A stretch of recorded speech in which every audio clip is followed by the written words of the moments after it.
Ready, set, go. Hello! Welcome back to another album reaction. If you're new here, welcome. I'm Tall Lanky Guy. You can call me Connor. Today, we are listening to the third album from an artist. This album actually, technically, just came out on the day that I'm recording this. That's not to say that the album itself, as in like the tracks, have not been, for the most part, out already. As you can probably tell from the video description, we are in fact listening to Ego Death at a Bachelorette Party by Hayley Williams. You might not know that this is her third album. You might think this is her second album. A number of years ago, she released a solo album called Petals for Armor, and then not too long after, released, I believe, what was called Descansos, both of which were very good. I'm a big fan of Petals for Armor. We've got a vinyl of it at home here. So this is technically Hayley's third solo album. So I know there's a lot of speculation as to whether Paramore's gonna be a thing from here on out, and honestly, I don't know. They've been doing Paramore for a whole heck of a long time, and they are getting to a point in their career where I would not be in the least surprised if they were like, I think I'm done with this particular project. The release of this album with Hayley as her own solo artist is not an indicator in itself that Paramore's done. It just means that Hayley's been writing some songs that maybe don't fit as well in the context of Paramore's sound. And I've been a really big fan of her solo stuff since Petals for Armor came out. So I'm very excited to listen to this album. This album had an interesting sort of publication story to it because, as previously mentioned, this album technically has been out for a while. She released 17 of the 18 total tracks as individual singles, and then basically let people decide on their own track listings and make their own playlists of this album of what they think make a suitable track order for the album, which I had mixed feelings on. There was a piece of me that was like, okay, I like the idea of like letting your audience take these scrambled pieces of an album and decide what they think makes the best, arc for an album. I don't know if there's any intended narrative arc for this album. I would kind of hope not, because if there were, then you're just like letting people find out if they're going to get the right answer or not. So I personally am someone that likes to listen to albums all the way through, obviously. So I was very happy when she just released the whole dang thing in one shot. I don't like listening to just singles. I like waiting till the whole album is out so I can just hit the play button on the album, sit back and relax and experience it, which is what I'm able to do now with these 18 tracks. That's like 2 short albums worth. I don't know how long this video is gonna be, but it's not gonna be short, especially since I know that Hayley is a pretty masterful songwriter by this point. So I don't know how much she's got to say with these 18 tracks, but we're going to be spending some time, and we are going to be listening through the whole dang thing in one video. I thought about doing this in 2 parts.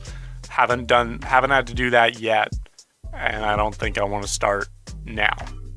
I also remember hearing, so it was July 28th, according to Genius.com. So a month ago, an entire month ago, anyone that bought from Hayley's hair dye company, which is apparently called Good Dye Young, nice. If you bought one of their products, they gave you an access code that you could put into a website that she set up, and that would make the entire album available to you. Obviously, most people didn't do that. So then after a certain time, on August 1st, she released all the songs as singles and then kind of put it on her audience to figure out the song order. And now on August 28th, it is out as a full album. And that's basically all we know. So we're just gonna get started with the first track. And I think what I will do is at the end of this, just to humor the way in which the album was released on August 1st, at the end of this video, I am going to try my best to decide what my track listing would have been. We are working with one extra track this time around than I would have been when the singles released. I'm going to see if I can put together what I think would have made a cool, not necessarily cooler, but an at least equally fitting track order for this album. Just to humor Hayley if she's watching this. We are going to start off though with Ice in My OJ. Why are we putting ice in our OJ? Hayley, do you put ice in your orange juice? I'm just a person that doesn't like icing down my drinks in the best of times. I don't like my beverages get watered down eventually, and that is what ice tends to do. But maybe the ice in the OJ is an analogy or a metaphor for something else. Probably. Oop. Ooh. Okay, some ahs. Alright. Ooh. Okay. We're grooving. Oh. Oh, it's so slow groovy. Alright.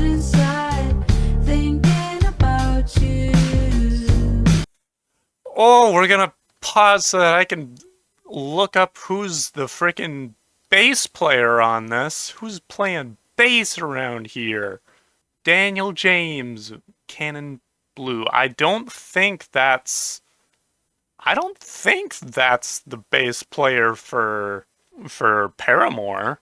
The bass parts in Pedals for Armor were one of my favorite parts of the album. Truly a bass player's album, and I got a feeling that it's going to be the same case with this one. Ooh! Oh! Oh! It's a little bit Tame Impala-ish. You are in a band. Oh, we're screaming! Damn! Okay. Sure. Are you? Maybe.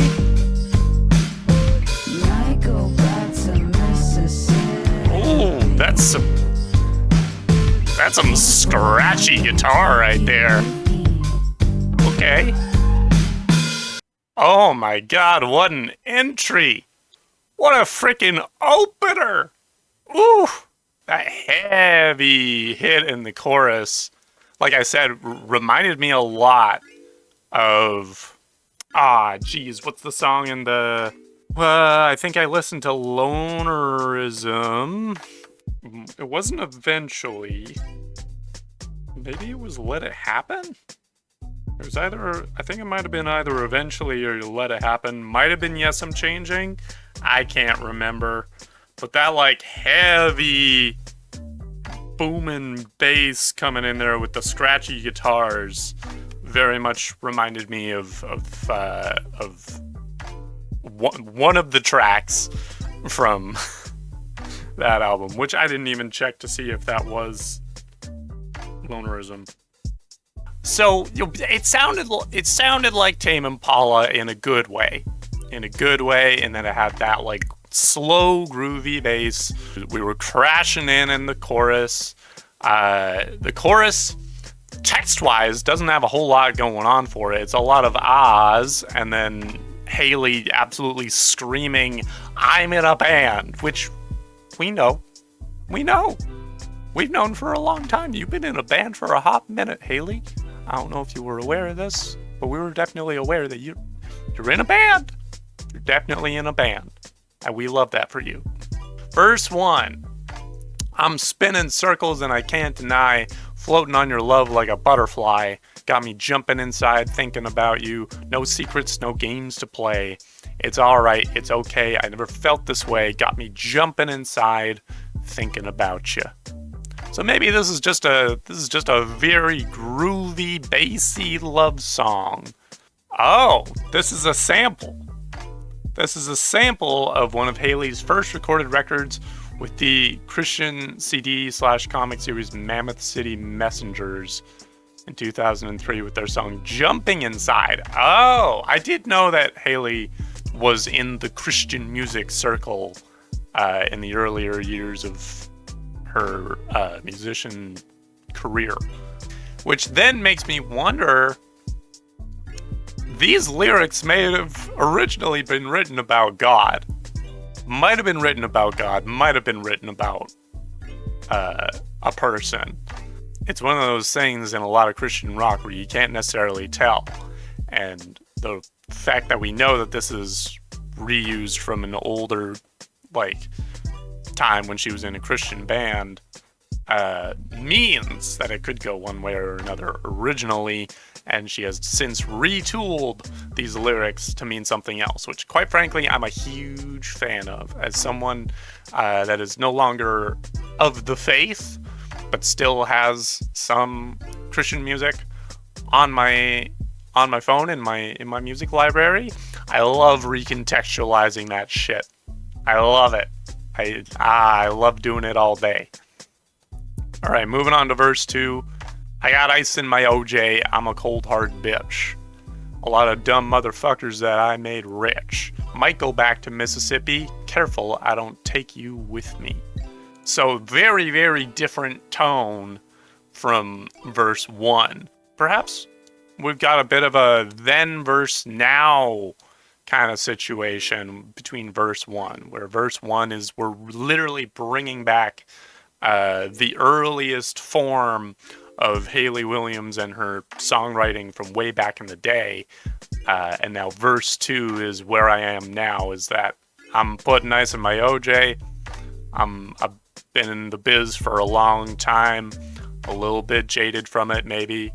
There's a lot of people that I've made very successful, whether intentionally or not, might go back to her hometown, specifically Meridian, Mississippi. This could be a couple things. Either she wants to revisit the home of her birth with her new eyes, her brand new eyes, you might say, or she doesn't want to take all of the jadedness and all of the cynicism that she may have picked up while being at her level in the music industry for as long as she has. Doesn't want that to tarnish just being at home, just being in her hometown. It could go either way. Verse 3 is a repeat of verse 1, just with a little bit of extra ahs and thinking about yous. And then we got the chorus and then the outro, which is more thinking about you. So maybe the you is the you that we're thinking about, maybe the old you. Maybe Hayley wrote this song in a retrospective on where she started from, not just her origins as a Christian musician, but also literally where she was born. Mississippi is a very specific place to be from in the United States. Maybe this is a little bit of a reflection on that. Very cool. Let's keep going. Track number 2, Glum. We're glum about something? We feeling a little morose? We feeling a little lachrymose about some things? Or is it just glum? Okay, a little bit more acoustic now. In the wake of your sunshine. Whoa, that's I've never felt so glum. That's a little bit higher than I was expecting. Think I'm made up of moonlight. Why does she sound like that? But I still show up. Stick around for someone. Nice little drop out there, and then we come in with the drums. Very nice. Stick around till dawn.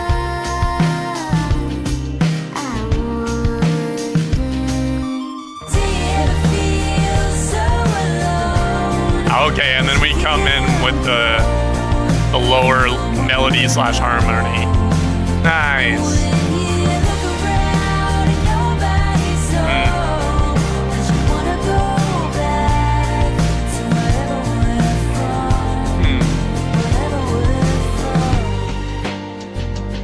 Very cool. Okay. That's such an interesting use of like a pitch shift, which is something that I've heard of from other artists. Like Porter Robinson has been known to sort of have that pitched up, like almost feminized version of himself to play this character, this very self-critical character, and I'm curious to see what kind of function this higher pitched version of Hayley is supposed to fill. I'm paying attention to the parts that you hear the non-pitched up vocals from Hayley, the parts where the two versions kind of converge, what they agree on. Wanna put it in park, listen all day long. Hey man, roll down your window. There she is. Nice. Lights already yellow. Alright. On my way to 37 years. She's 37, eh? Didn't know that, but that makes sense. What in the living fuck I'm doing here? Yeah, I feel that. Know if this is normal. I'm not 37, but couldn't tell you honestly. Oh.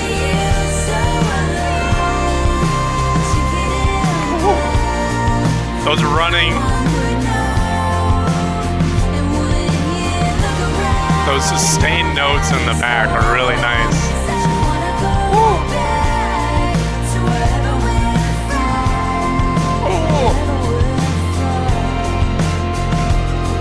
In the wake of your sunshine,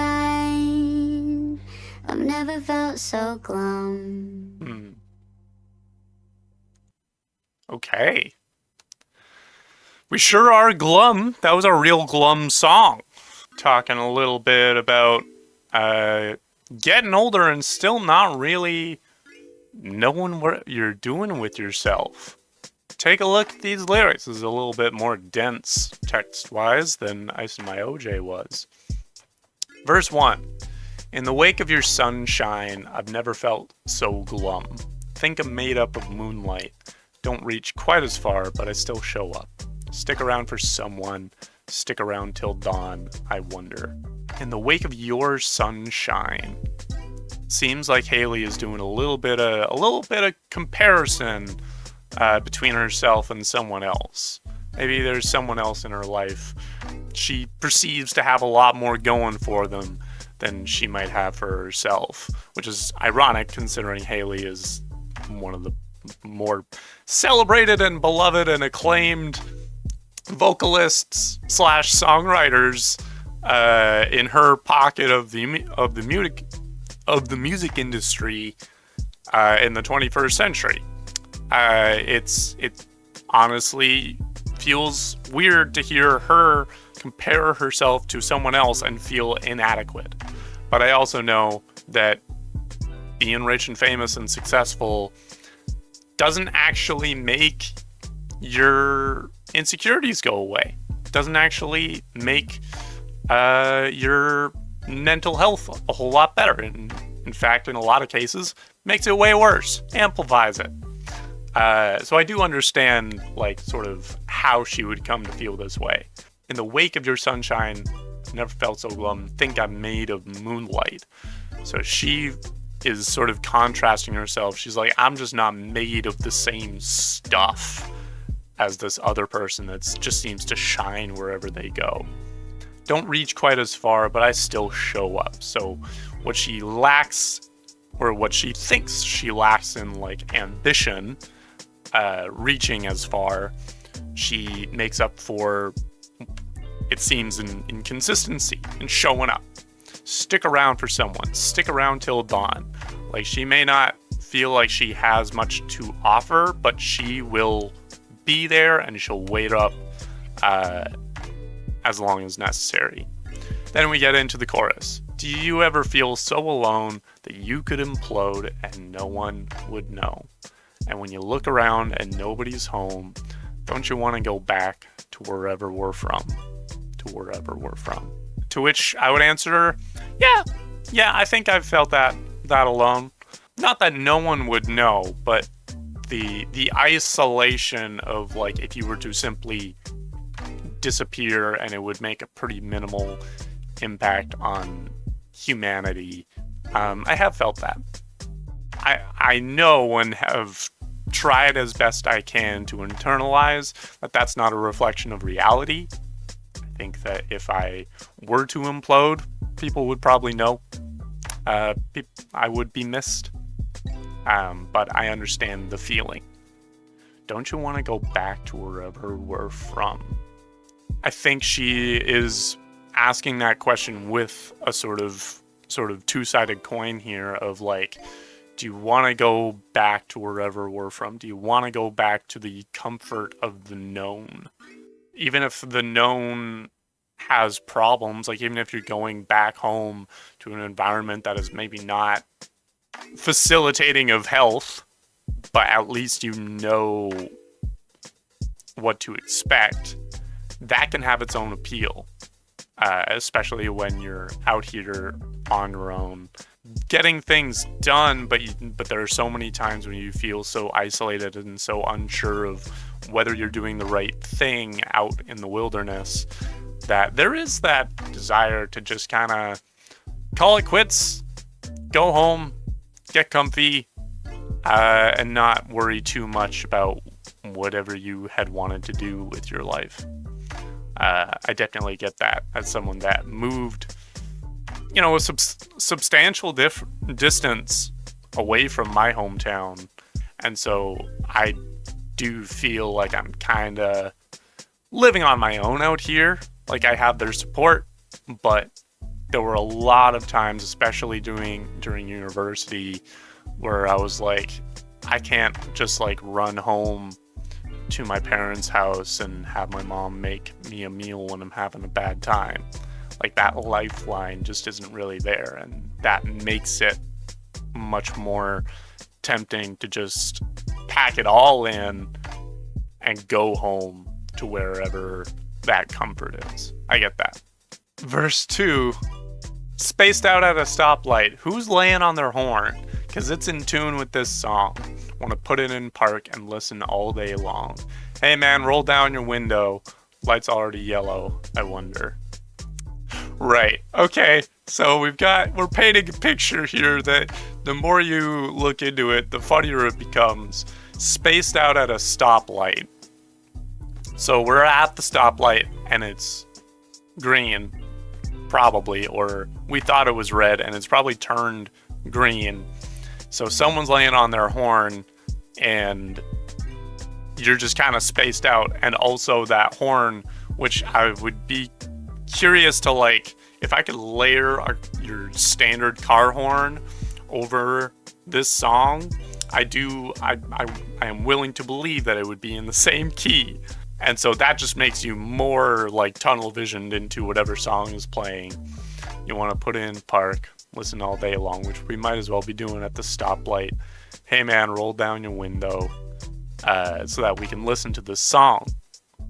And then light's already yellow, which means that the light has not only been green for some time, but you've now been stuck at this traffic light for so long that the entire span of the green light has passed and it's now yellow, which then makes me think the hey man, roll down your window was Hayley being the person behind her in traffic. That's very funny. And then the bridge, on my way to 37 years, I do not know if I'll ever know what in the living fuck I'm doing here. Does anyone know if this is normal? I wonder. Which I said when it came up. I'm not 37.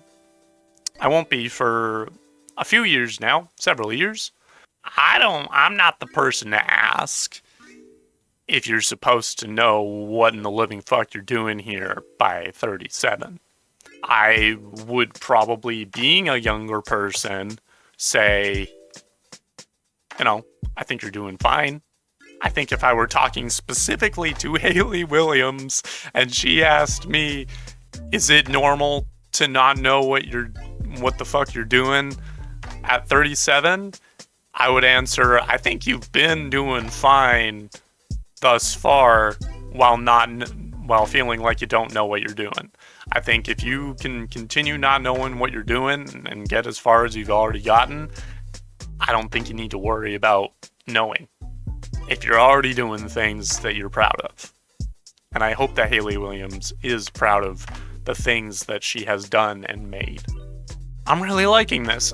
One of the things that I love about Hayley's solo stuff, not to say that Paramore's songwriting does not get personal, but Hayley does tend to use her solo stuff to get really personal, get really vulnerable, while manifesting in a different genre often, as Paramore tends to be, but it's the same the same caliber of musicianship. Continuing on to track 3, Kill Me.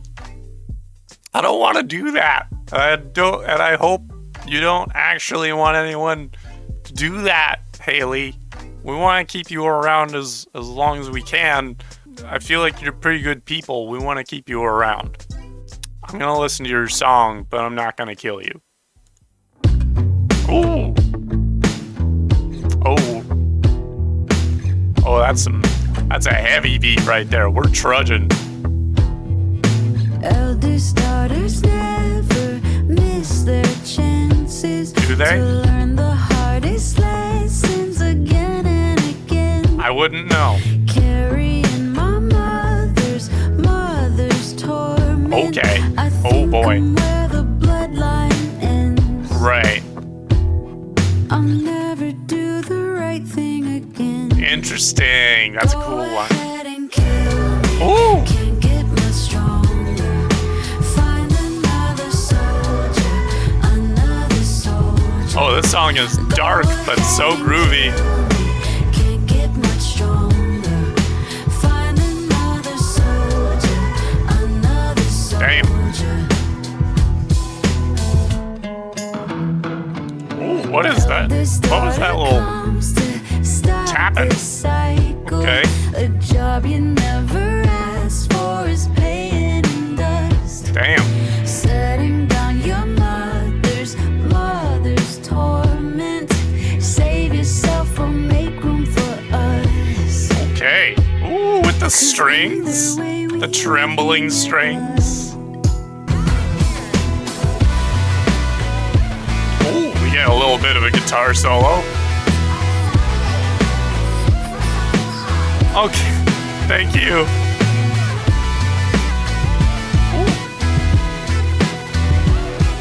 All right. Go ahead and kill me. Can't get much stronger. Have we been saving? I don't know if we got any guitar solos in This Is Why. So I'm glad that we're getting them all out in this album. Find another soldier under his soldier.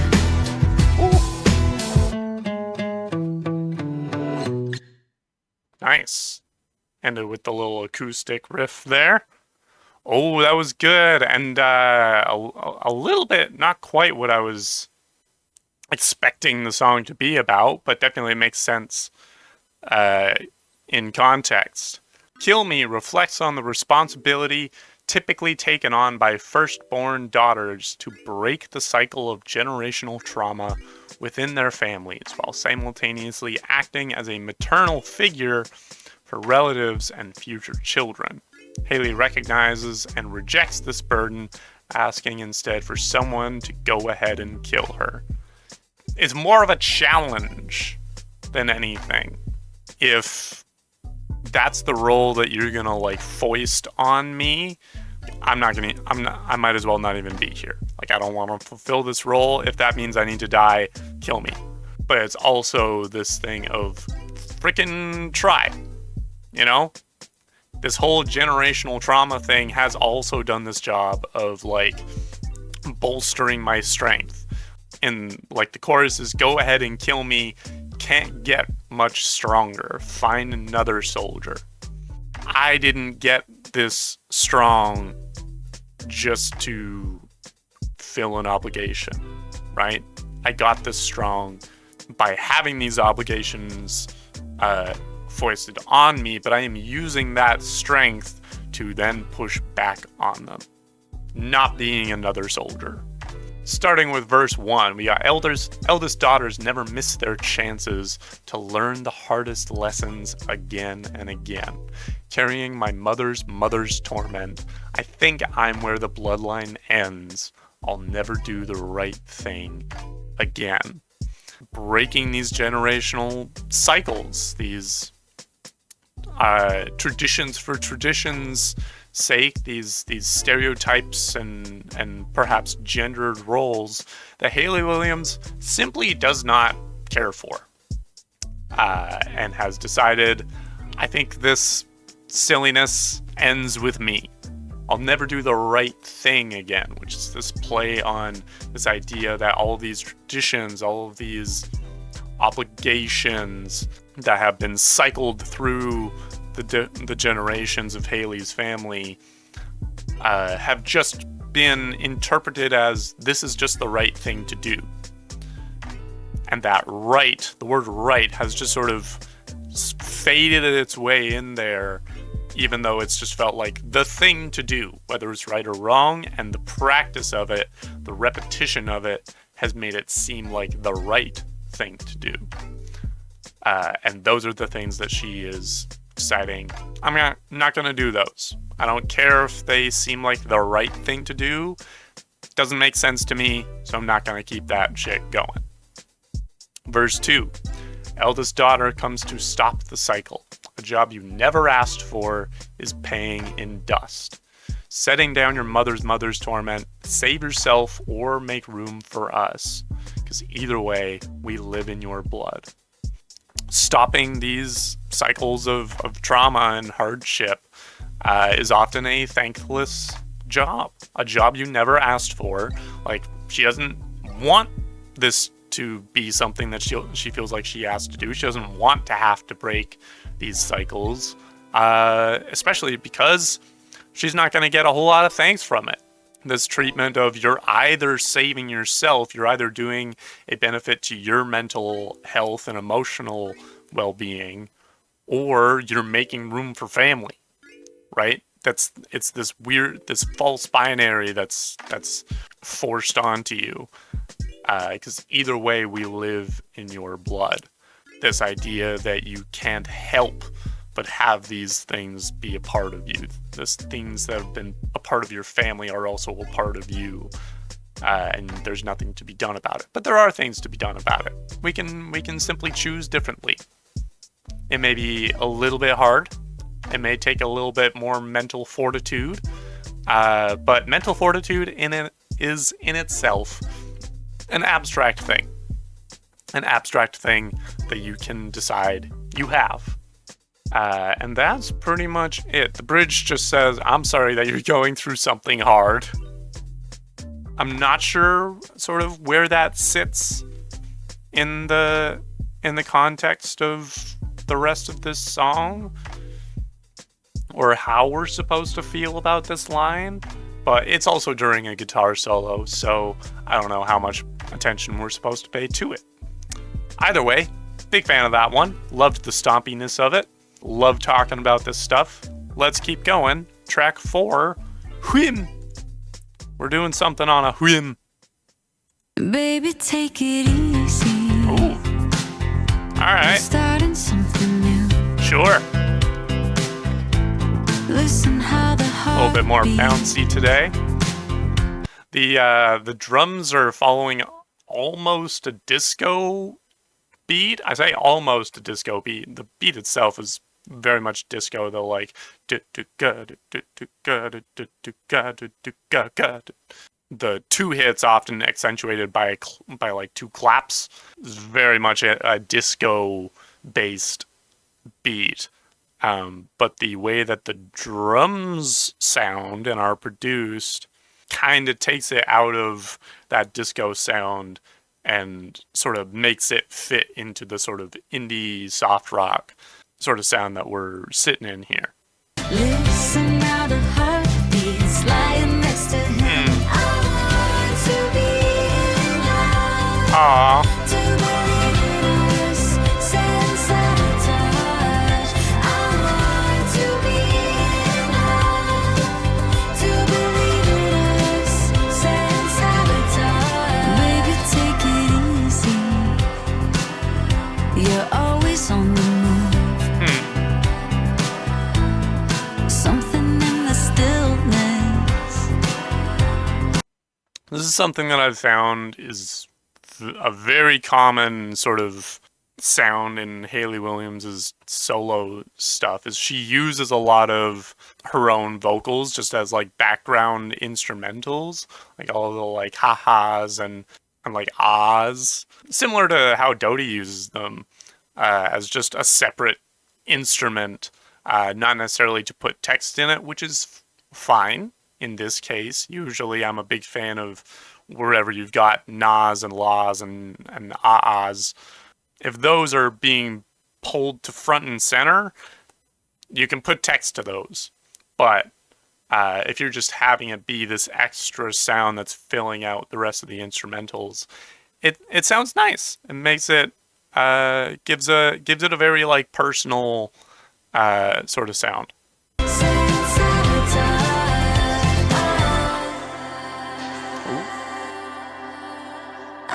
Okay. Oh, we're slowing it down.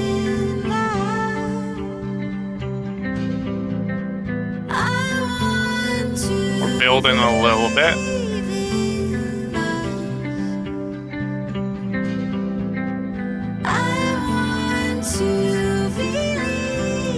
Nice harmonies. And a little bit of a hi-hat going there.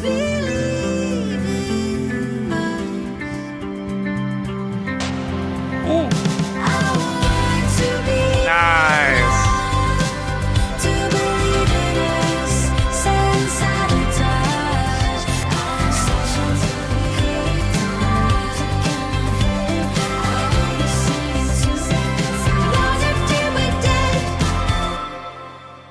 Nice. This one was almost starting to sound like a Taylor Swift song. I'm not sure what era I would call that of Taylor. Hayley Williams and Taylor Swift have spent, a substantial amount of time around each other, considering Paramore was touring with them. So it makes sense that some of that sound would end up bleeding over. I have an idea of like this being about something that a lot of people have written songs about, which is being in a relationship and not wanting your own mental and emotional issues to get in the way of it.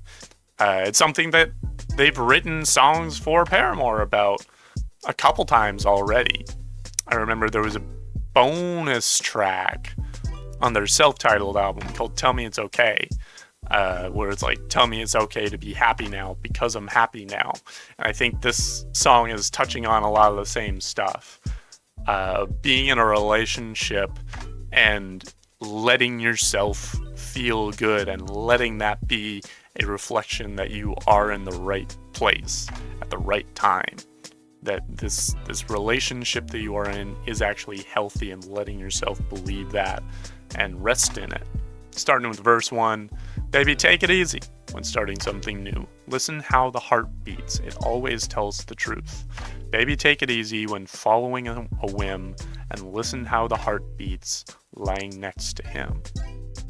Like, just frickin' relax is what this song is saying. Just frickin' take a second, breathe in for 5 seconds, then exhale for 5 seconds, and then notice that you feel pretty good in this relationship and that that's okay, and that you don't need to do anything else about it. Moving into pre-chorus, bare feet on the concrete, freckles on your knees. Searching for a blood stain, bandages are clean. Baby, take it easy, following a whim, listen how the heart beats lying next to him. Searching for a blood stain, bandages are clean is very much the central line there, of like looking for a problem, looking for some sort of wound that may or may not have happened, looking for something that's hurting, but when you go to bandage whatever you think is wrong, there's nothing actually to bandage. There's nothing to actually try to heal. You can just be okay. It's okay to be happy now. Then the chorus being, I want to be in love, to believe in us instead of sabotage. And that's more about just presence. I want to just be in love instead of feeding the narrative of the inevitable end of the relationship. And then by following that narrative of inevitable end, going ahead and sabotaging it so that you can fulfill your own prophecy. Spending your time believing in this relationship instead of spending your time sabotaging it. Then verse 2. Baby, take it easy. You're always on the move. Something in the stillness gets you to the truth. And I know you took a beating. I know it's all a risk. But listen how the heart beats lying next to him. This is where we're being a little bit more charitable, a little bit more empathetic. I'm reading these lyrics as though Hayley is talking to herself. Of like, she is the one saying to herself, take it the fuck easy, okay? You're always on the moves, but something in the stillness gets you to the truth. She's got this very restless nature, and she's also noticed that when she finally takes the time to sit and be still, she's actually able to account for the true state of things, the true state of this relationship. She acknowledges, I know you took a beating. I know it's all a risk. Like, she's got her baggage, and I know that it's scary to be in a relationship like this, especially one that seems this good, because you have that voice in the back of your head saying everything else, every other relationship we've been in has ended either well or not well. And so it's hard to imagine a relationship going any other way. I've said many times when we've encountered other songs like this, I feel that very much. But listen how the heart beats lying next to him, right? You gotta ground yourself in reality. You gotta take account of your knowns, and your knowns are how you feel with this person, how they make you feel, and how they don't make you feel. If they don't make you feel scared or uneasy or restless, if you don't feel that way around him, that means something. That means something, you know? Pre-chorus, sunshine through the curtain, music in my head, still be singing to you long after we're dead. There's a bright spot here. Really, really acknowledging that this is a good thing. The whole moment here, sunshine through the curtain, music in your head, you're feeling good and you're feeling yourself. And this relationship means something and will always mean something. The following choruses change a little bit. A couple words into one word. It's I want to be in love to believe in us, sans sabotage. Sans being the French word for without. So not just this idea of not spending your time sabotaging the relationship, but to simply ignore the existence or possibility of it. Be in this relationship and not even think about the idea of sabotaging it. Just to let it purely be you and this other person without the idea of anything going wrong. Without the assumption of something going wrong. Bridge is a continuation of that. I want to believe in love. I want to believe in us. And then we sort of smash pre-choruses into the chorus for the final chorus. And then we're done. Very precious. Very cute. Big fan. You gotta believe in your relationships if you want them to succeed. We're gonna move on to track 5, which is, I think, called Mirtazapine. If anyone knows how to properly pronounce that, let me know in the comments. But that's how I'm reading it. I think this might be like a medication. So I'm reading it like the name of a medication, Mirtazapine. Ooh. Ooh. Okay. This is basically Paramore. But this is just a Paramore song.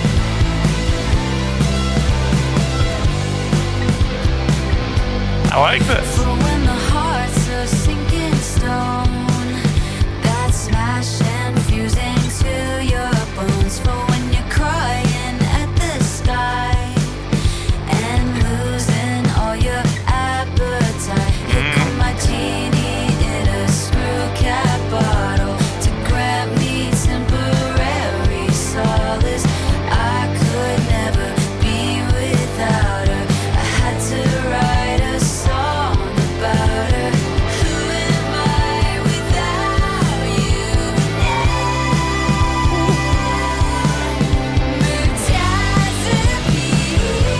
Mirtazapine. Okay. Okay. Nice. Ooh, I like the drum rhythm there.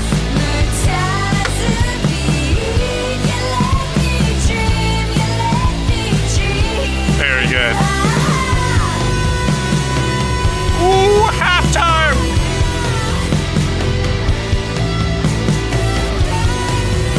Very good.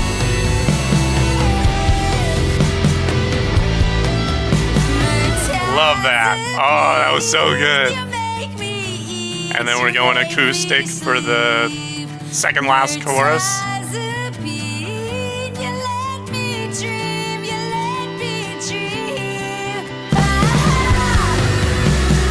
Oh, halftime again! I love it when they do it a second time.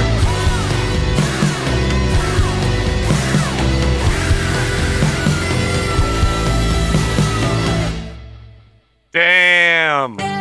Oop, excuse me, Haley. Oh my goodness, that was such a jam! As previously stated, Mirtazapine, or Mirtazapine, is in fact a medication. Let me see what this one annotation says. Mirtazapine is a tetracyclic antidepressant medication more commonly used to treat symptoms of depression and anxiety and, in some cases, OCD. According to the United Kingdom's National Health Service, Mirtazapine works by increasing the amount of mood-enhancing chemicals called noradrenaline and serotonin in one's brain.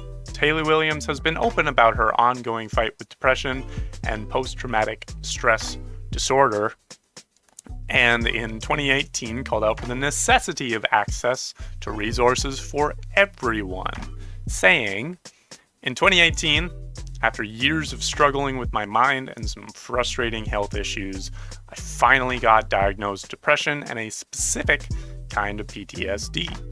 Admittedly, I've been very ignorant about mental illness and just how all-consuming it can be. I didn't realize it could affect your physical well-being too. I'd been told prior by my doctor that I had chronic fatigue, but still I didn't appreciate how interconnected my mind and body really were. This kind of fatigue is becoming more and more common, by the way.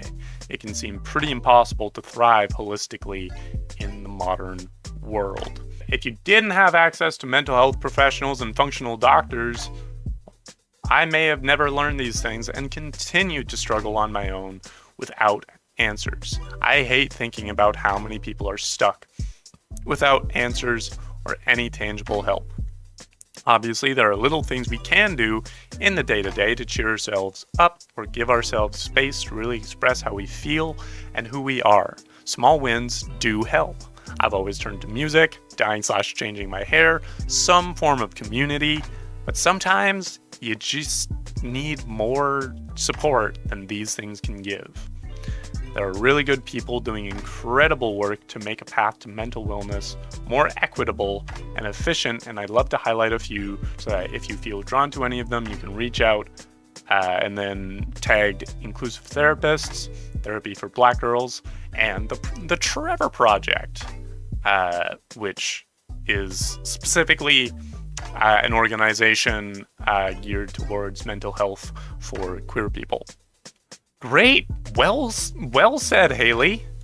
The whole thing of like mental health affecting your physical health is one of those things that often gets overlooked by a lot of the general populace, especially in a world where productivity is so heavily prioritized to the point where the existence of mental health is entirely ignored until it affects your physical health. And even then, it can take a lot for those needs to be accommodated.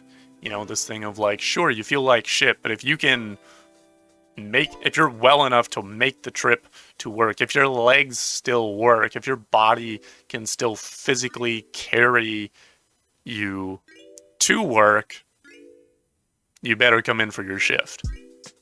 Entirely ignoring the fact that, like, A, your brain is part of your body. I'm not sure if you're aware of that, but your brain is in fact in your body and thus a part of your body. Because it does all of the thinking for us, we often end up thinking about it in more abstract terms. We talk about the mind, but we don't talk about the brain, because most people don't know much about the brain because it's a very complicated part of our bodies. Probably the most complicated part of our bodies. There's a lot of things about it that we still don't understand. And yet, because we don't understand, we simply decide that it doesn't matter as much, which is really tragic and very frustrating. You know, I have dealt with my own versions of anxiety and depression, which are symptoms of other stuff that I got going on, which if you follow this channel, you may have heard me mention certain things. I'm not going to get into it right now, but yeah, your brain is part of your body, and so your brain deserves just as much care as any other limb or organ, just as much as your heart or your lungs or your motor functions. It's all important, and I appreciate that Haley is trying to bring some attention to that. First of all, by writing a song dedicated to her favorite antidepressant, Mirtazapine. Verse 1: For when the heart's a sinking stone that's smashing, fusing to your bones, for when you're crying at the sky and losing all your appetite. When you're depressed, so depressed that you don't want to bring yourself to eat, you just want to be in bed and cry because your heart is too heavy, you can't get out of bed. Pre-chorus: here come my genie in a screw cap bottle. I love specifying the screw cap. That's very good. Acknowledging the child lock on there. to grant me temporary solace. I could never be without her. I had to write a song about her. Who am I without you now? Which is a question that I have heard from a lot of people that are, that pretty heavily rely on medications to get through their day. That their relationship to their meds does have this weird role in who they are. Like this idea of like, am I watering myself down when I take these antidepressants that do tend to like stabilize things so that on one hand, your lows aren't necessarily as low as they could be, but also your highs can only be so high. And that can be unappealing to a lot of people and can often influence their decision to get medicated or not. To have Hayley sort of writing on and referencing this relationship of who she is to what her meds do for her fits. It's an important element of it to kind of acknowledge. The chorus being, Mirtazapine, you make me eat, you make me sleep. Mirtazapine, you let me dream, you let me dream. Yeah, just an appreciation of these little pills that help you function as a human being. The constitution to get out of bed and make yourself some food, even if the food ain't much, you still got to get food in you. If you haven't eaten today, you should have some food in you. Take a second right now, pause this video. If you haven't eaten today, I don't know what time it is, but if you haven't eaten yet, you should go and eat. Food's important. I'll wait, especially since you paused the video. Eventually. Great. Okay. Welcome back. Hopefully you've had some food or you're eating some food while you're watching this. Hope it's tasty. Moving to verse 2. For when you're happy for a day, then wake up to remembering that things will never be the same.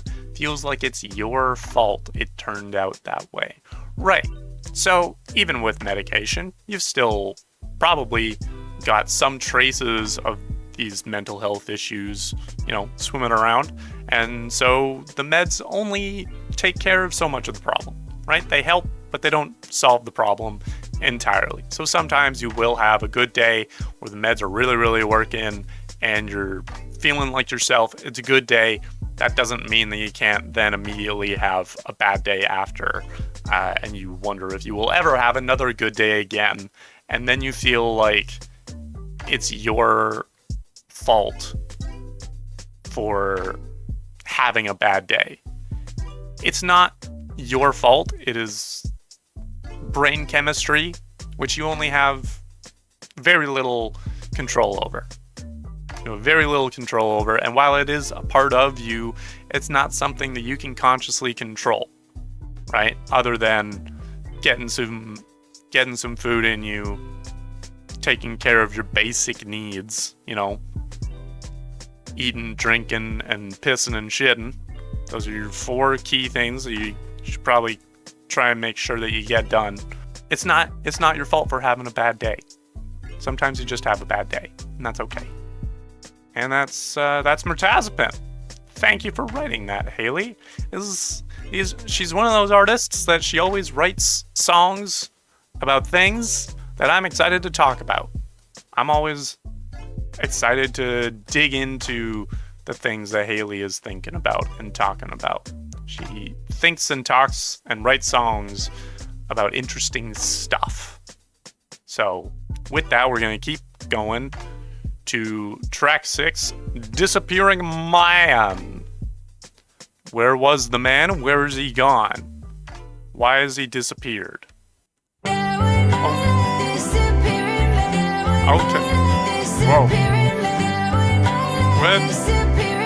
What? Now I understand Okay. how you feel abandoned. Okay, sure. At a depth you would never share with me. All right. And I tried to make it to the bottom, suck out all the poison, but in the end had no choice but to surface and surrender. Okay. I like the harmonies. Disappearing Alright, nice.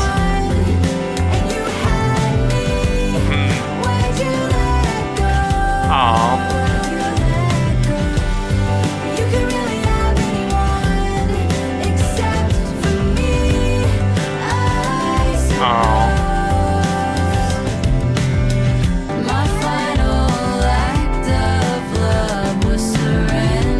Nice, I like that line. That's very good.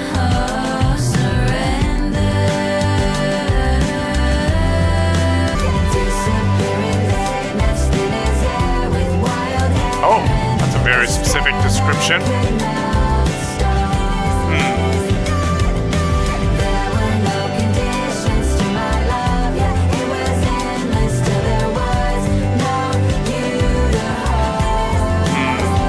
Damn. Won't you just surrender? Disappearing man. Those dots. Disappearing man. Oh, that's a sad song. That was a sad song. Well, something tells me this is a breakup song. That's unfortunate. I don't know what relationship this is referring to. I know last I had heard, Hayley was dating I think the guitarist from Paramore. I don't know if this is in reference to that or maybe a past relationship that she's just looking back on. But that's unfortunate. Verse 1, now I understand how you feel abandoned at a depth you would never share with me. And I tried to make it to the bottom, suck out all the poison, but in the end, I had no choice but to surface and surrender. It's hard to tell who was the one that ended things. We have the chorus, which is disappearing man, you could really have anyone, and you had me, why'd you let go? You could really have anyone except for me, I suppose. So maybe he did the breaking, but it seems like Hayley really tried to figure things out, really tried to minimize the damage as best she could, but she says that in the end had no choice but to surface and surrender, had no choice but just kind of take her own moment to come up for air, and let things go how they go, surface and surrender, take care of herself, let things be how they be, come see, come saw, you might say. Verse 2 had a line that I really liked, which was my final act of love was surrender, which is an interesting sort of follow-up from Whim. The whole source of anxiety in Whim is this fear of, things ending. And now that we're in that nightmare scenario, that worst case scenario that created that anxiety, instead of resorting to sabotage, final act of love was surrender, for just continuing to let things be how they are, because I know better than to hold my breath for too long. Giving her peace to this relationship by letting go while she has the opportunity and the impetus to do it, which is hard. The final post-chorus, which was disappearing man that's thin as air with wild hair. I read that and I was like, hang on, is Hayley Williams into tall, skinny dudes with long hair? Obviously, she's 8 years older than me, but you telling me there's a chance? You telling me I'd have a chance with Ms. Hayley Williams? Probably not. Thin as air with wild hair. I'm just saying. It's the parallels are there. And a stare that could melt stone. I've never tried to melt stone with my stare, but I know that I can have a pretty intense stare when I mean to. I'm not going to try to do it right now because I'm not trying to melt stone. But you can just take my word for it. It's a good stare. It's a damn good stare. You probably know the stare that I'm talking about if you've been on this channel for a while. I've done a lot of staring at the camera over these 10-ish years. You might know the stare I'm talking about. Maybe I'm doing it right now. Maybe your stone is already melting. Couldn't tell you. This is a sad song. And it's sad that the best Hayley felt that she could do was simply let go. You know, that was her last act of love, was letting the man go because he was already gone. The disappearing man. The mysterious disappearing man that just kind of was gone before she had... Not necessarily before she had time to say goodbye, but like, I guess this is the goodbye. Hard to say. Let's keep going. Track 7, Love Me Different. I don't know how we've been loving previously, or how she wants us to love now, but there's gotta be some kind of change from previous to now. Ooh! Ooh, I like this. Ooh. Friends to lovers trope came true. You said that I deserve someone who knows what I am worth. Now I wonder, what am I worth Right. to you? A little bit of... But you're probably telling yourself that no one's gonna love me like you did. And I know that you're probably right. This sounds like a song that would fit on After Laughter. Like, I don't know if it would fit on whatever album would be made after This Is Why, and I don't know if it would fit on This Is Why. But this does feel like a version of Paramore. I like it. It sounds like a version of Paramore that I was a big fan of. I really liked After Laughter. And I know that you're probably right about that, but someone's gonna love me different. Ooh. Someone's Oh. different. Alright. And there's hours of therapy. Ooh. Strings. Strings in the back. Radio-esque strings. Gotta love me differently. Nice. Endless scrolling up till 3. Alex reads tarot, reads the shit out of me. Nice. Very good. Gotta love me differently. Alright. Ooh. Ooh. Alright. Another guitar solo.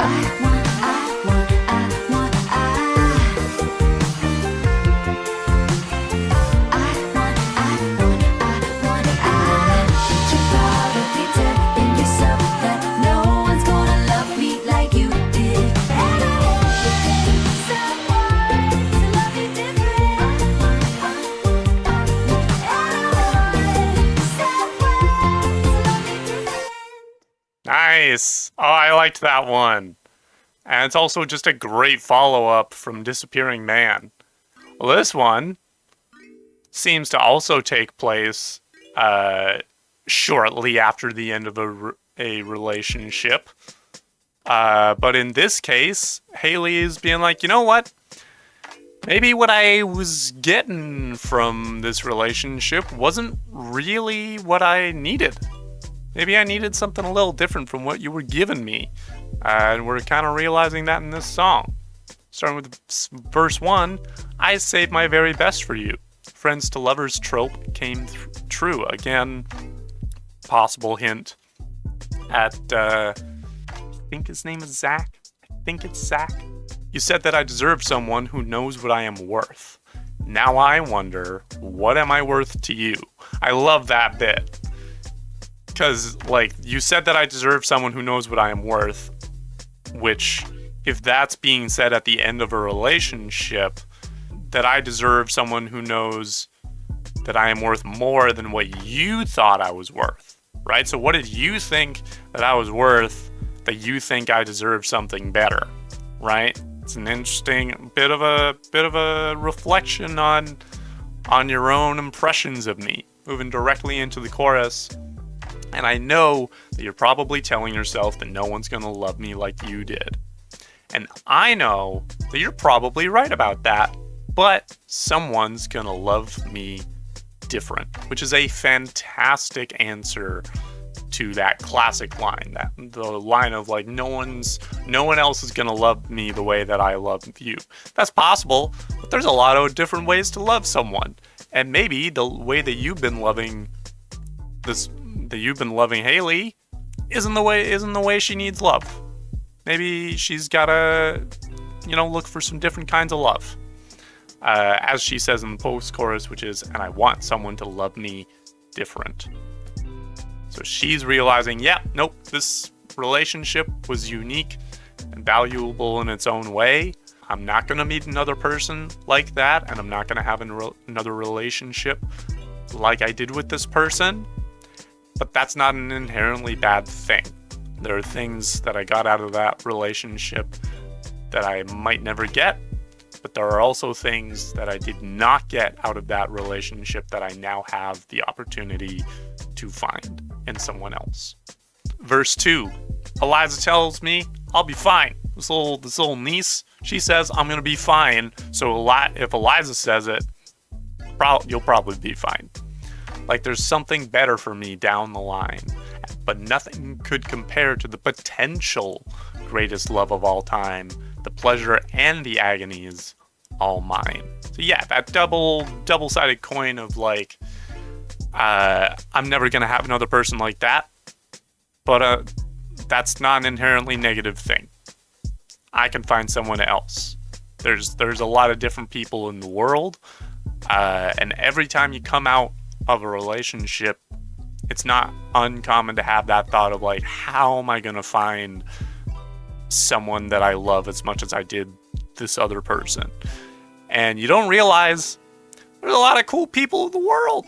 There's a lot of cool, attractive people in the world, and you don't know how good they're gonna make you feel until you give them the chance. And now Hayley has that chance. And so it's a sad thing, but it's also something to be excited about.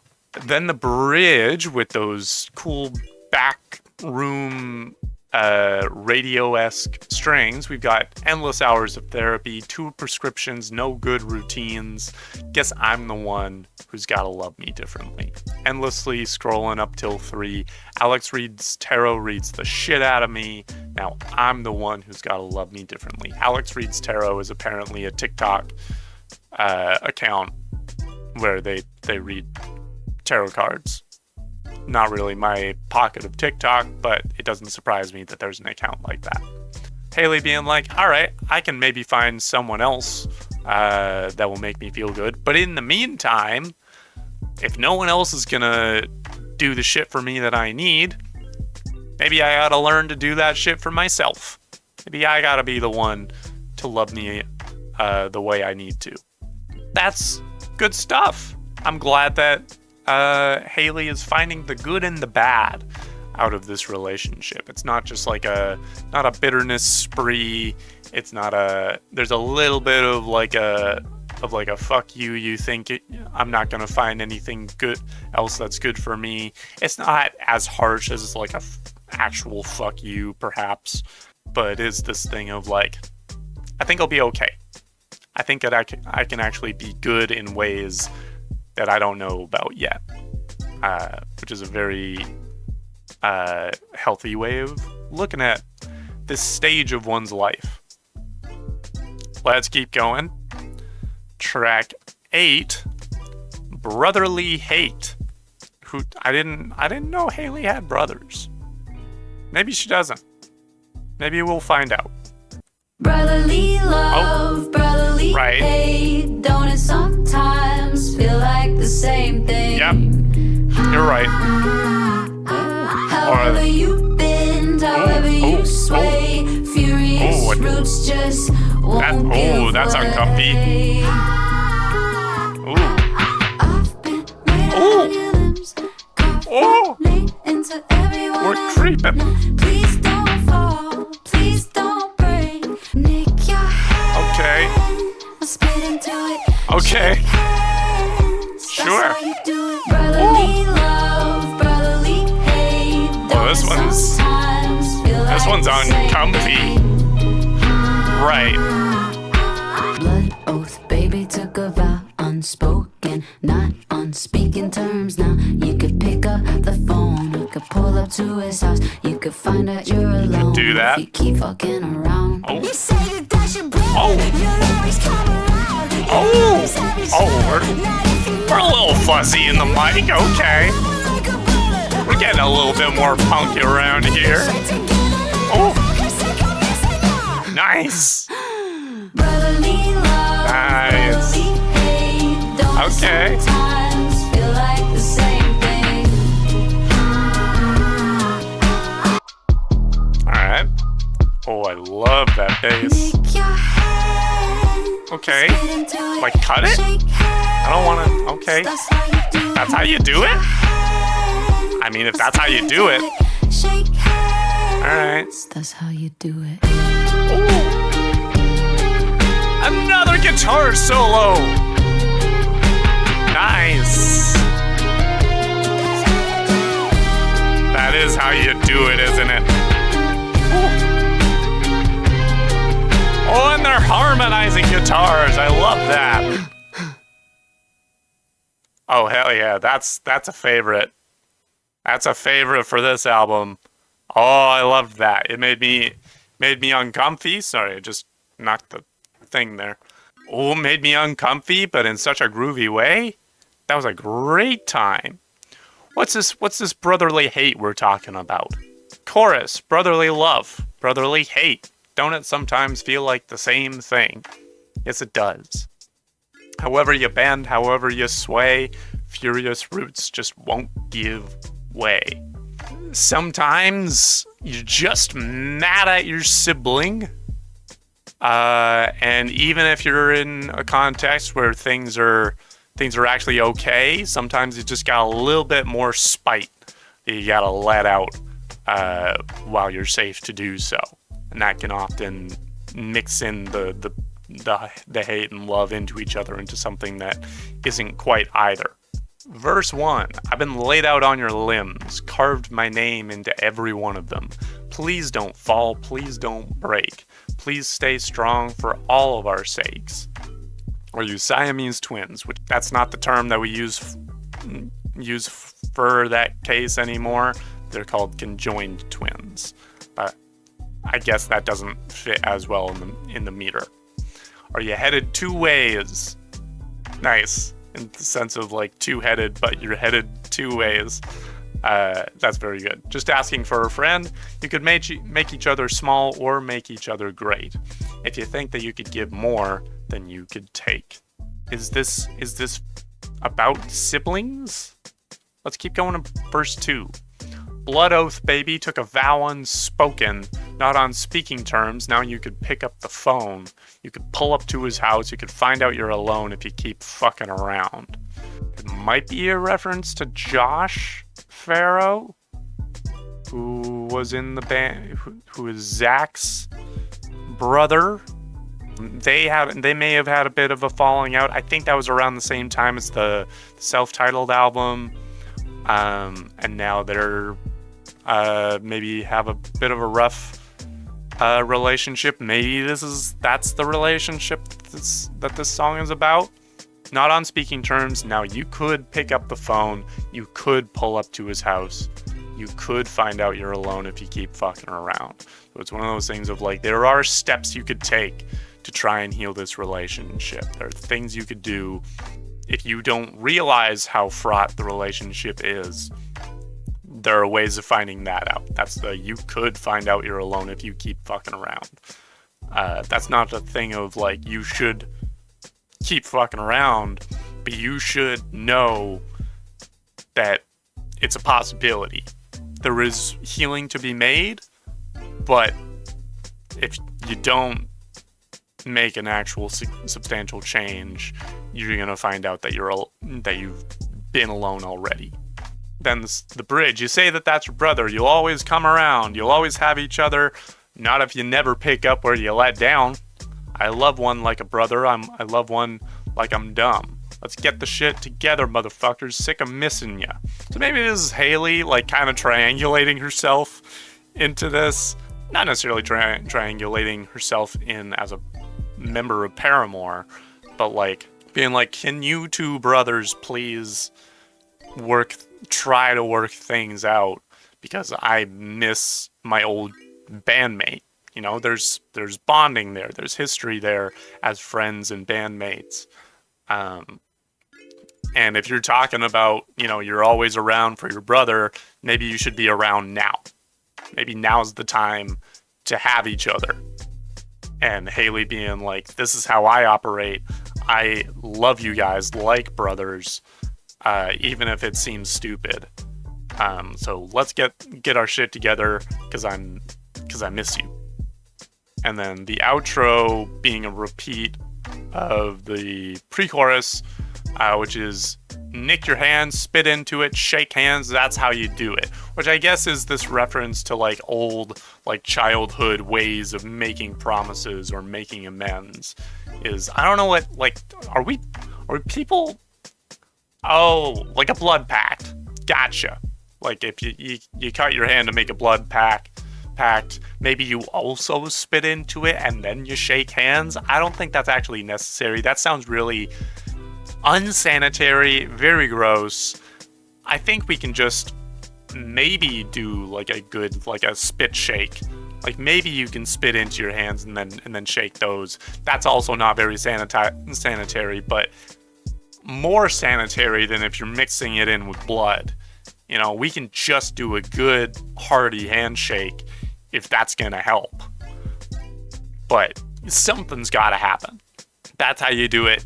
You just open up your heart, maybe is the nicking your hand, spit into it, you know, put your input into it, open up the hurt, be open about it, and then shake hands, acknowledge each other's hurt, and bond through that.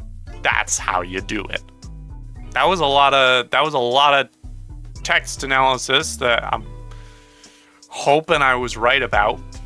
Let me know if you've got other theories, but that's what I'm going to go with, is latching on to that one possible reference to these brothers, former bandmates sort of relationship. Let's keep going. Track 9, Negative Self-Talk, which we've been talking about a little bit. We've been making a little bit of references to it so far, but now we're addressing it specifically, is this negative self-talk.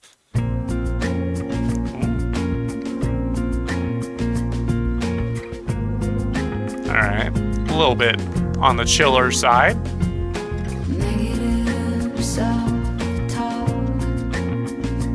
Okay. A veteran self-talk. Nice. That's a good rhyme there. On and on. Sick of hearing myself talk. Used to sing down the hall to your signature sound. Now it's just so quiet. Ooh, I like the cutout for that line. Can hear my heartbeat over emptiness now. Chorus of my worst thoughts, drawing curtain shut as hope takes a bow. I ride like a volcano. Oh.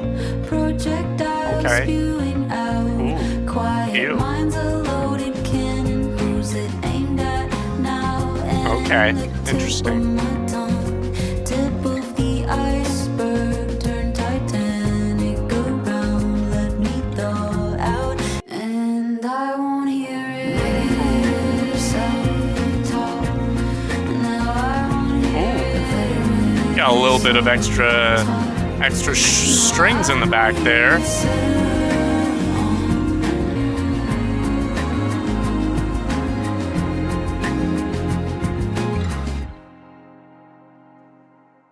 Hmm.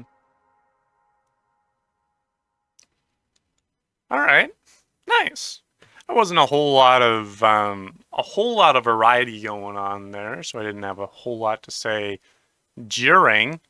It's a song about having to deal with an empty house and a very not empty brain, and the ways in which the brain will fill itself when there's not a whole lot else to pay attention to. Seem to also make some references to the idea that she's in a house that used to have a partner in it, and that partner was filling the air a little bit more than there is now. Now Hayley's dealing with that quietness in its own sense. The intro, which is also basically the chorus, is negative self-talk, a veteran self-taught, etc. On and on. I'm sick of hearing myself talk. Just setting the mood right away. Hayley Williams just kind of opening up this long practice of just kind of being down on herself in her own head. Then going into the factors that allow that to happen more often. Specifically, verse 1, the long walk between the car and the house. I just sit behind the wheel till the battery runs out. Home is where we were loud, used to sing down the hall to your signature sound.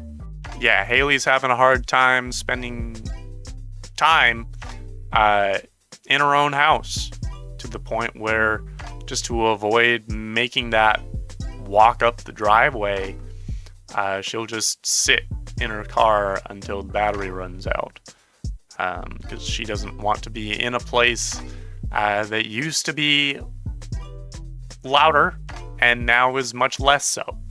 And then moving into the pre-chorus, now it's just so quiet. I hate this gorgeous house. Can't hear my heartbeat over emptiness now. Chorus of my worst thoughts, drawing curtains shut as hope takes a bow. So yeah, it's the idea of like quiet being deafening, and overshadowing all of the nice things that she might still have in her life, like this nice house that she lives in. Can't hear her heartbeat over the emptiness. It's just so overwhelming, then prompting her to draw curtains shut, sort of become very isolated as hope takes a bow, and sort of then leading into this very depressed state, it seems like. The other interesting section here was the bridge. Sung over the bones of you and I. Words spun into daisy wheels in my mind. I am Vasilisa. Guide me through the night. Nothing more will enter me but light. So there's this woman named Clarissa Pinkola Estes, who is an author that has written a couple of sort of folk tales and folk stories that then have very much influenced Hayley Williams's songwriting. So Sung Over the Bones of You and I is a metaphor that is associated with the story of La Loba from Estes's story Women Who Run with the Wolves, a book that Hayley has referenced before in her previous solo works, citing it as inspiration. In the story, La Loba, the old wolf woman, sings over the bones of skeletons she collects, bringing them back to life and transforming them into wolves to be set free into the wild, which is a very cool image. This idea of using song, using music to sort of resurrect and make use of previously dead things in order to set them back into the wild, which is a great metaphor for, it seems like, what Hayley's been doing with this particular album, like using this music to kind of give feeling, give life to this dead relationship, so that she can set it into the wild, so that once she's done writing these songs, she can be done with them and give them their space words spun into daisy wheels in my mind. I am Vasilisa, guide me through the night. So, Vasilisa the Beautiful is a Russian fairy tale where Vasilisa is gifted an enchanted wooden doll by her dying mother, which guides her through the dark woods to the wandering hut of the witch Baba Yaga. This tale is then analyzed in a book by Estes. To my mind, the old Russian tale of Vasilisa is a woman's initiation story with few essential bones astray. It is about the realization that most things are not as they seem. As women, we call upon our intuition and instincts in order to sniff things out. We use all our senses to wring the truth from things, to extract nourishment from our own ideas, to see what there is, to see, to know what there is to know, to be the keepers of our own creative fires, and to have intimate knowing about the life, death, life cycles of all nature. That is an initiated woman. There's a lot to unpack there, but coming back to the line, I am Vasilisa, guide me through the night, asking to be shown how to make use of all these experiences, to be shown how to use her intuition and instincts to find truth in her experiences, sort of asking to be shown the value in these things and to have a greater understanding about this life, death, life cycle, to become more comfortable with it, to become more familiar with it and understand it and find some value in it. With the following line, nothing more will enter me but light, of this thing of like, if I'm gonna take anything in, I want it to be a light into myself. I want myself to be illuminated so that I can understand it and make some sense of it. With the chorus then following into, and I won't hear it, negative self-talk.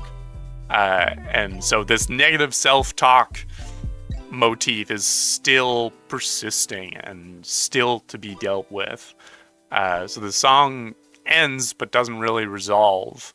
But there is this desire to make use of the bones of this relationship and to use that to learn something, you know, to make use of some of it in some way, which is beautiful. Like musically, I didn't have a whole lot to react to, but just that bridge is so dense in what it's talking about that I ended up having a lot to talk about, which is great.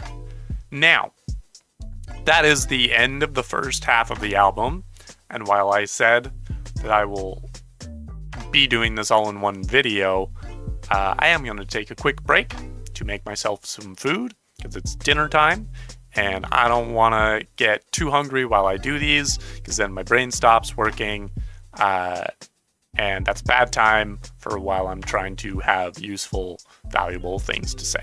So I'll be right back. For you, not much time will have passed, but for me, I will have fed myself, which is good for both of us. Be right back. 2 hours later. All right, welcome back. After long last, I'm back in it. A couple hours have passed, and I'm ready to take on the back half of Ego Death at a Bachelorette Party, starting with track 10, titled Ego Death at a Bachelorette Party, which is such a powerful song title. And I have heard bits and pieces of this song. I think I've heard bits and pieces of this song, and I've heard bits and pieces of the last track, which is a bit and piece more than I like to hear from albums that I plan on reacting to. But you know, sometimes it's only so avoidable. And with someone like Hayley Williams, certain artists, you're gonna hear them when they make new stuff. Their stuff, it's gonna be out in the world, and you can only do so much to avoid it. But now I get to experience in its fullness Ego Death at a Bachelorette Party. From the album Ego Death at a Bachelorette Party. Piano. We haven't heard a lot of piano starts. But I guess... Alright. I guess we're walking in to the party. Oh, we're getting into a car. We're starting the car. There's... Oh. I'll be the biggest star at this racist country singer's bar. No use shooting for the moon. No use chasing waterfalls. That's so good. I'm the Oh, wow. biggest star at this racist country singer's bar. I'll be the biggest star at this bachelorette party bar. Yes, you will, Haley. Shooting for the moon. Alright. No use chasing waterfalls. Can only go up from here. Alright. Can only go up. Can only go up. Can only I go like the up drumming from here. Can only go Playing around with a few up from things. here. Can only go up from here. Can only go up. Can only go up. Ooh. Okay. Got too big for my britches. Did you? Too big for my fishes. The sea got shallower every day. Right. Okay. I danced, I said my prayers. It never rained. No, it sure didn't. And I just want to be in California. Do you? My tail between my legs. What? Broadway. What happened on Broadway? What happened to you on Broadway? At this fucking karaoke bar. Sure. No use shooting for the moon. No use chasing waterfalls. No use shooting for the moon. No use chasing waterfalls. Alright. Sure. Not a whole lot going on there, but maybe it'll reveal itself. Verse 1. I'll be the biggest star at this racist country singer's bar. No use shooting for the moon. No use chasing waterfalls. I'm the biggest star at this racist country singer's bar.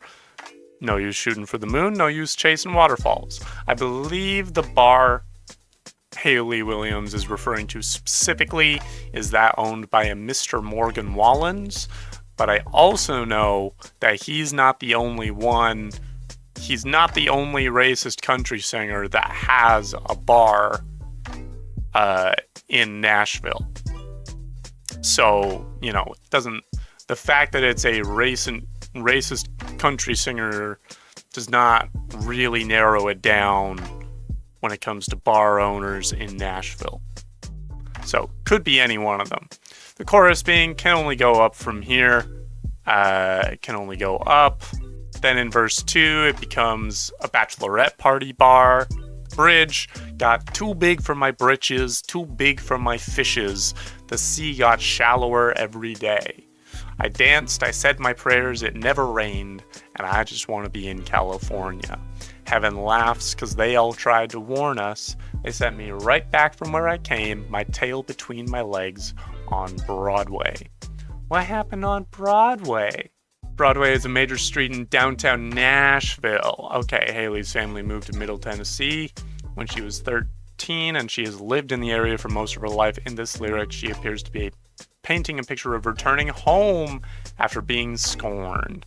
Okay, so we're not talking about Broadway, New York. That's the first Broadway I was thinking of when I read the word Broadway. I was like, I don't think Hayley Williams has done much musical theater, as far as I'm aware. But yeah, she's basically talking about, like, what if I, gave up and just went back home, which is an idea that's been floated in other songs on the album. Got too big for my britches. Maybe her ego got a little bit bigger than need be. Maybe she's bitten off a little bit more than she can chew at this point. Too big for my fishes, maybe a reference to the part in Ain't It Fun, where she's not the big fish in the pond no more. She's now what they're feeding on. That doesn't really make sense, because then, like, she's not calling herself a fish. She's too big for her fishes. So the fishes that were feeding on her may have decided that she was too big. So maybe the people that she's been working with have had a hard time dealing with her personal level of fame. So you got shallower every day. Maybe that's referring to like her world, like the showbiz world, just getting steadily shallower, as in like just sort of more materialistic and more results based and more money based, money minded. I danced, I said my prayers, it never rained. So the things that she really wanted to happen did not happen, but she just wanted to be in California, which was a bad place to be in without rain. And then verse 3, we're back to the bar, but it's a fucking karaoke bar. I'll be the biggest star at wherever we are is kind of delivered a little bit ironically, where it's like you're at a karaoke bar. Like, no one really cares who you are at a karaoke bar. You can tell yourself that you're the biggest star at this karaoke bar, at this bachelorette party, but at a karaoke bar or a bachelorette party, it's not really about you, you know? It's not really about you. You can tell that to yourself if it means keeping your ego up, but this ain't ego inflation at a bachelorette party. This is ego death at a bachelorette party. This bachelorette party is where we realize it doesn't freaking matter that you might be the biggest star in the room. Nobody cares. Which I think is not the worst thing. I think if I were to achieve the level of fame and recognizability that Hayley Williams has, and you realize that no one cares about you at a bachelorette party, I'd start going to more bachelorette parties, whichever ones are available. Start chasing down those bachelorettes, being like, hey, can I go to your party so that no one can care about me? That's what I would do in that situation. Let's keep moving to track 11, Hard. Oh, that's a beat. All right. The way you held my face, I swear All right. Oh, that's a bass part. very first time in my life. All right. Fist unclenched and my guard started dropping. We kissed quick before you pulled me inside. Okay. The All right. next morning I looked in the mirror. Ooh. Saw a woman I had never met. A little bit of boops. She looked hopeful, right. even sorta pitiful. Oh, Like interesting. she forgot nothing is a given. Ooh. Nothing is a given.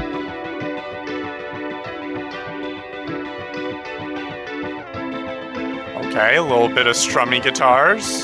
So hit me. I can't get stopped. 'Cause I'm too hard. Uh-huh. I'm too hard. I'm too Gotcha. hard. Okay. I'm too hard. Okay. I'm too hard. I'm too hard. Understood. I got married once in combat boots and Did you? only listen to testosterone music. What do you mean? What do you mean testosterone music? Just to do it, Right. to get to you, I had to go through it. Always ready to be left out in the cold. Always had never suited me A little bit fuzzy in the vocals there. A little bit hyper pop there. 'Cause I'm too hard. Oh. And my resolve Okay. Wasn't ready for that. to guide my heart. I'm too hard. I'm too hard. I'm too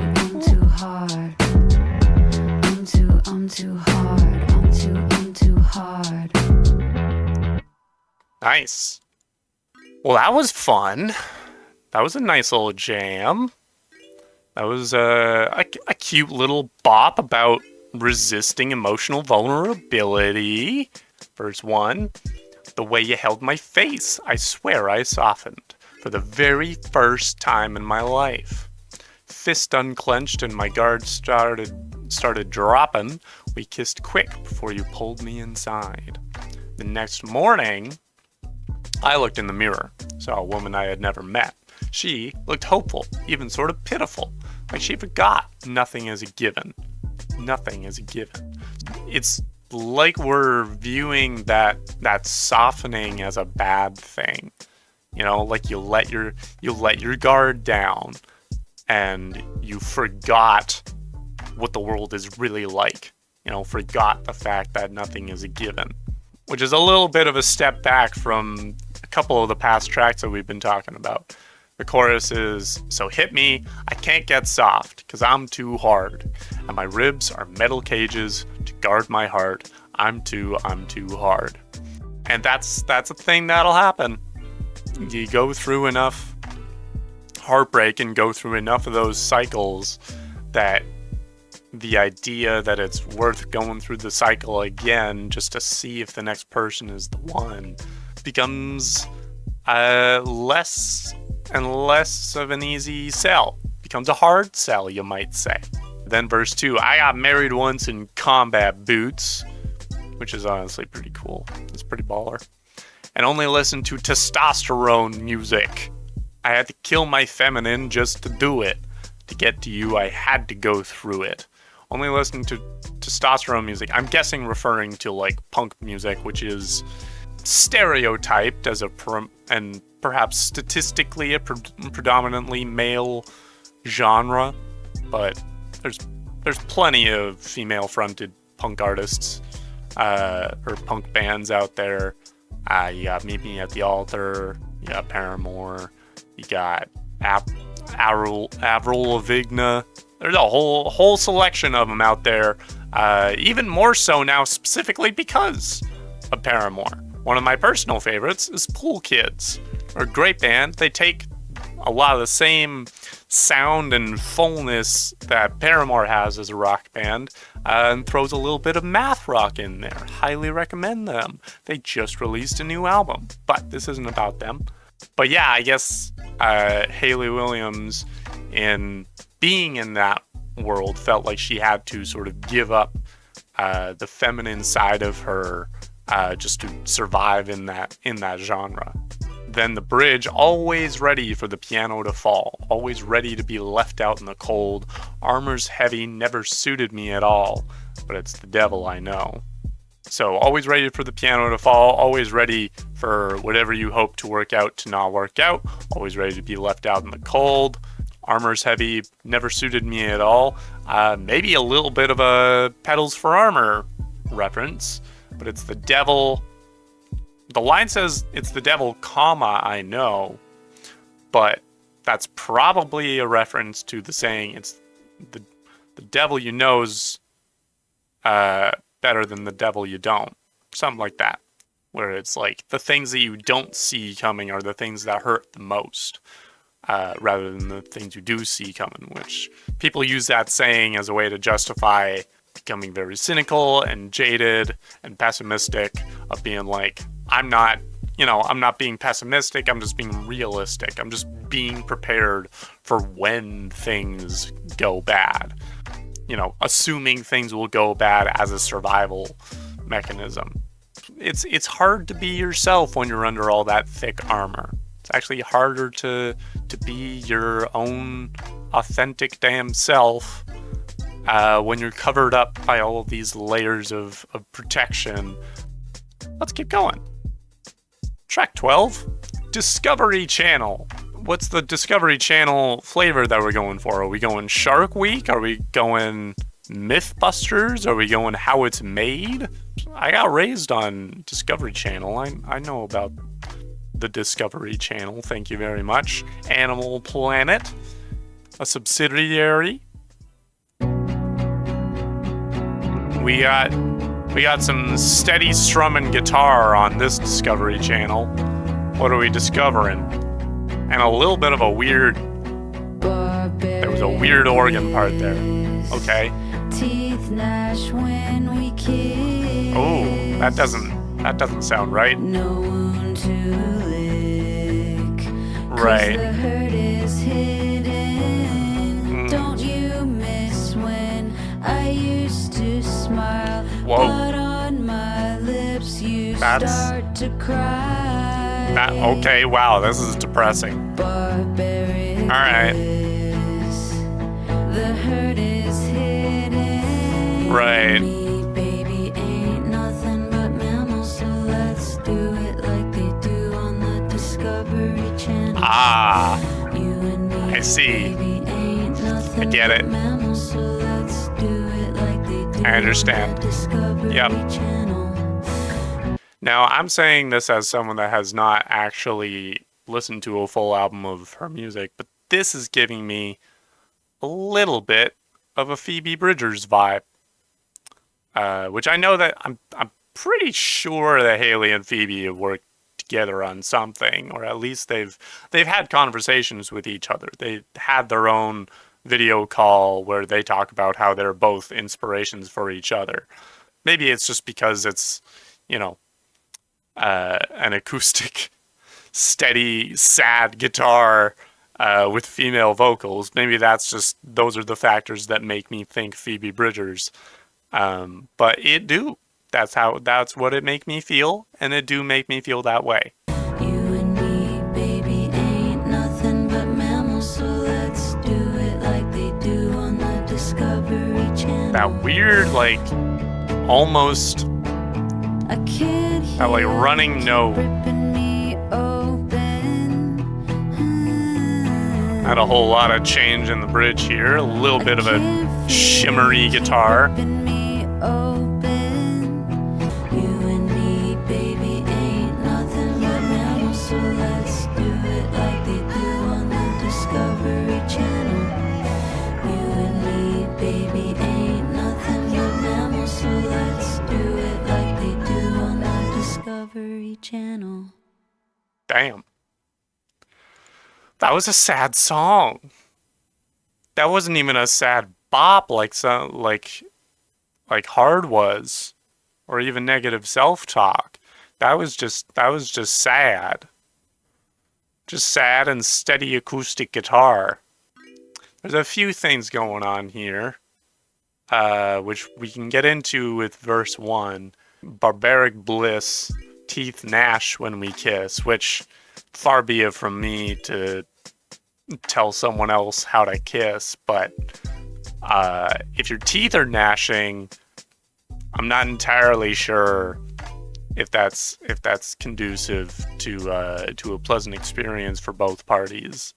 You might want to figure out a change in technique there. Carrying on, no wound to lick because the hurt is hidden. This is a shift from last time when we were looking for a wound, but the bandage is clean. Now we're not even going to the wound because whatever wound there is, we're hiding it.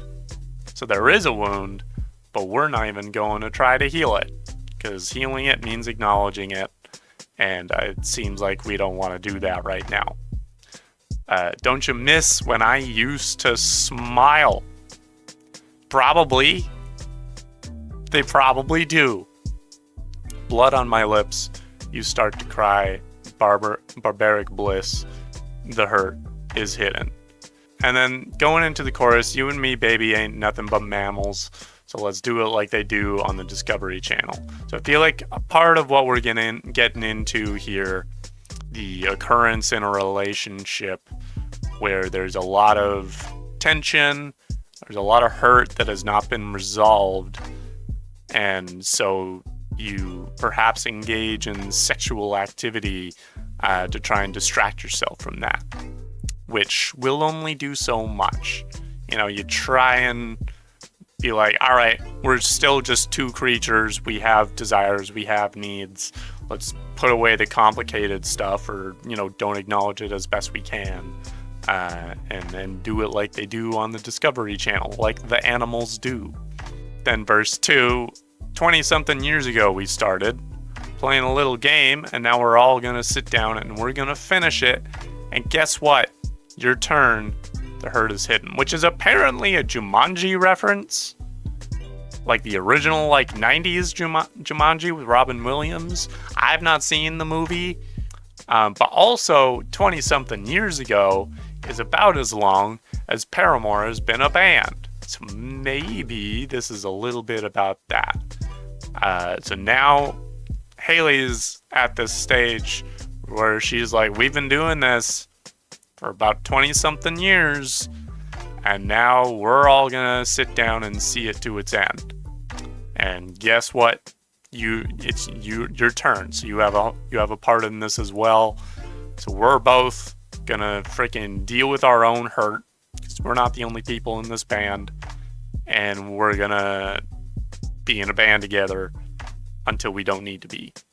Which, this is the song that does make me start to wonder how much time Paramore's got left as a band. That's the verse that makes me think, maybe they are done. Maybe they're getting near the end of the timeline here. Which honestly, like, I have a feeling we're going to get to this topic at a certain point in this album. Again, they've been a band for a long time. They've been a band for a lot longer than a lot of bands make it to. 20-something years is a long time to be in a band with people, even if that band has changed members and has had different iterations of itself over those 20-something years. But that's a long time to be putting that much of yourself into an artistic project. And especially for Hayley Williams, who is a very personal songwriter.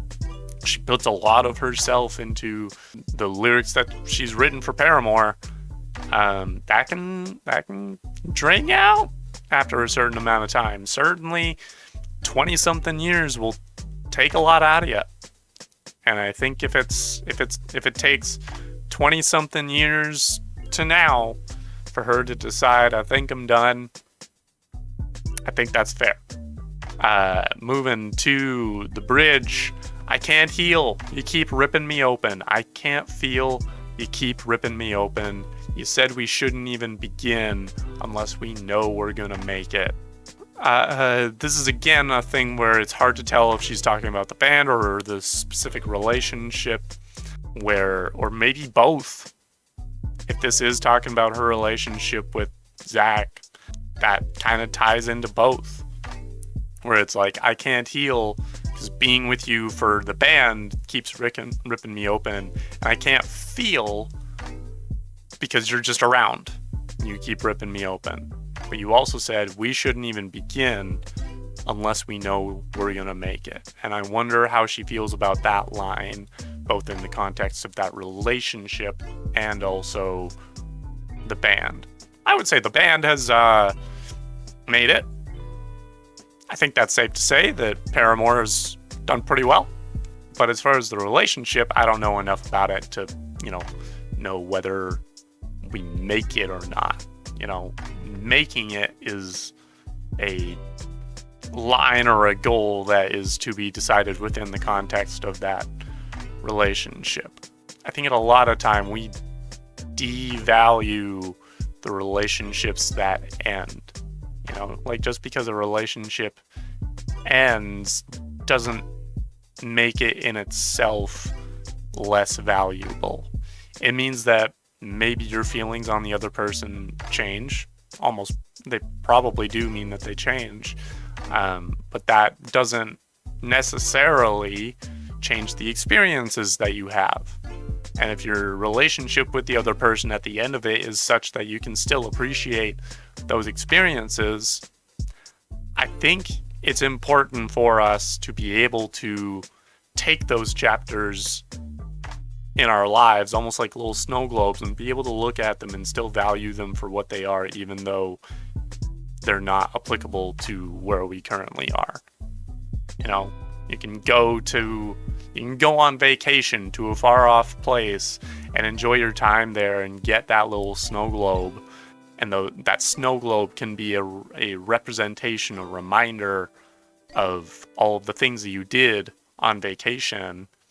And when that vacation is over, your relationship to that little snow globe is different than it might have been when you were still on vacation. On vacation, it's just this nice thing that you have that you wanted to get so that you could remember it. And now that you're back home and you're somewhere else, you can have that and still think, yes, I have this to remind me of the good times that I in fact had in this relationship. I think those are all the thoughts I'm going to have on this song. Chapter 13, True Believer. Are these referring to genes? No, true religion genes is what I'm thinking of. Not true believer.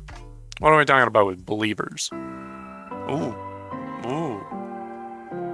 Those are some...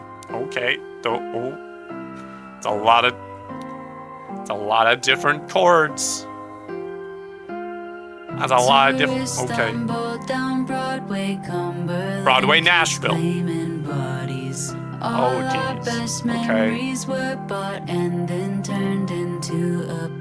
Oh, damn.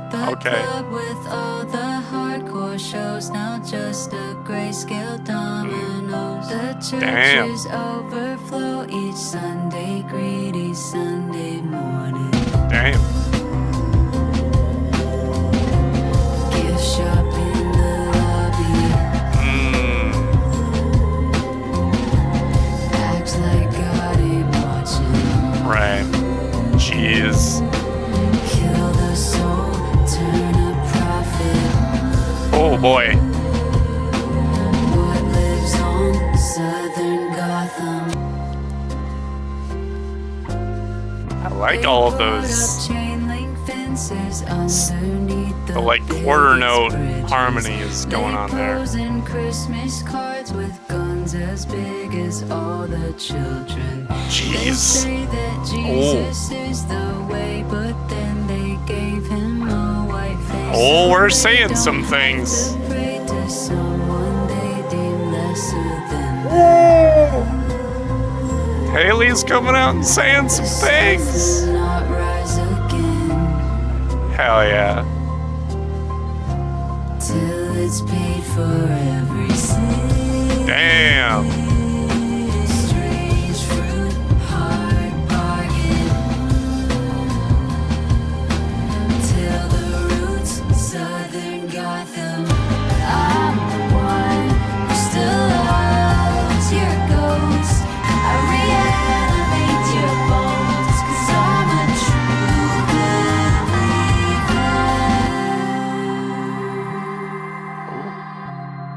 We got 30 more seconds to drown out here.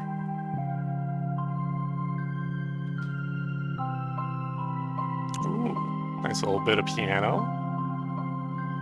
Like it.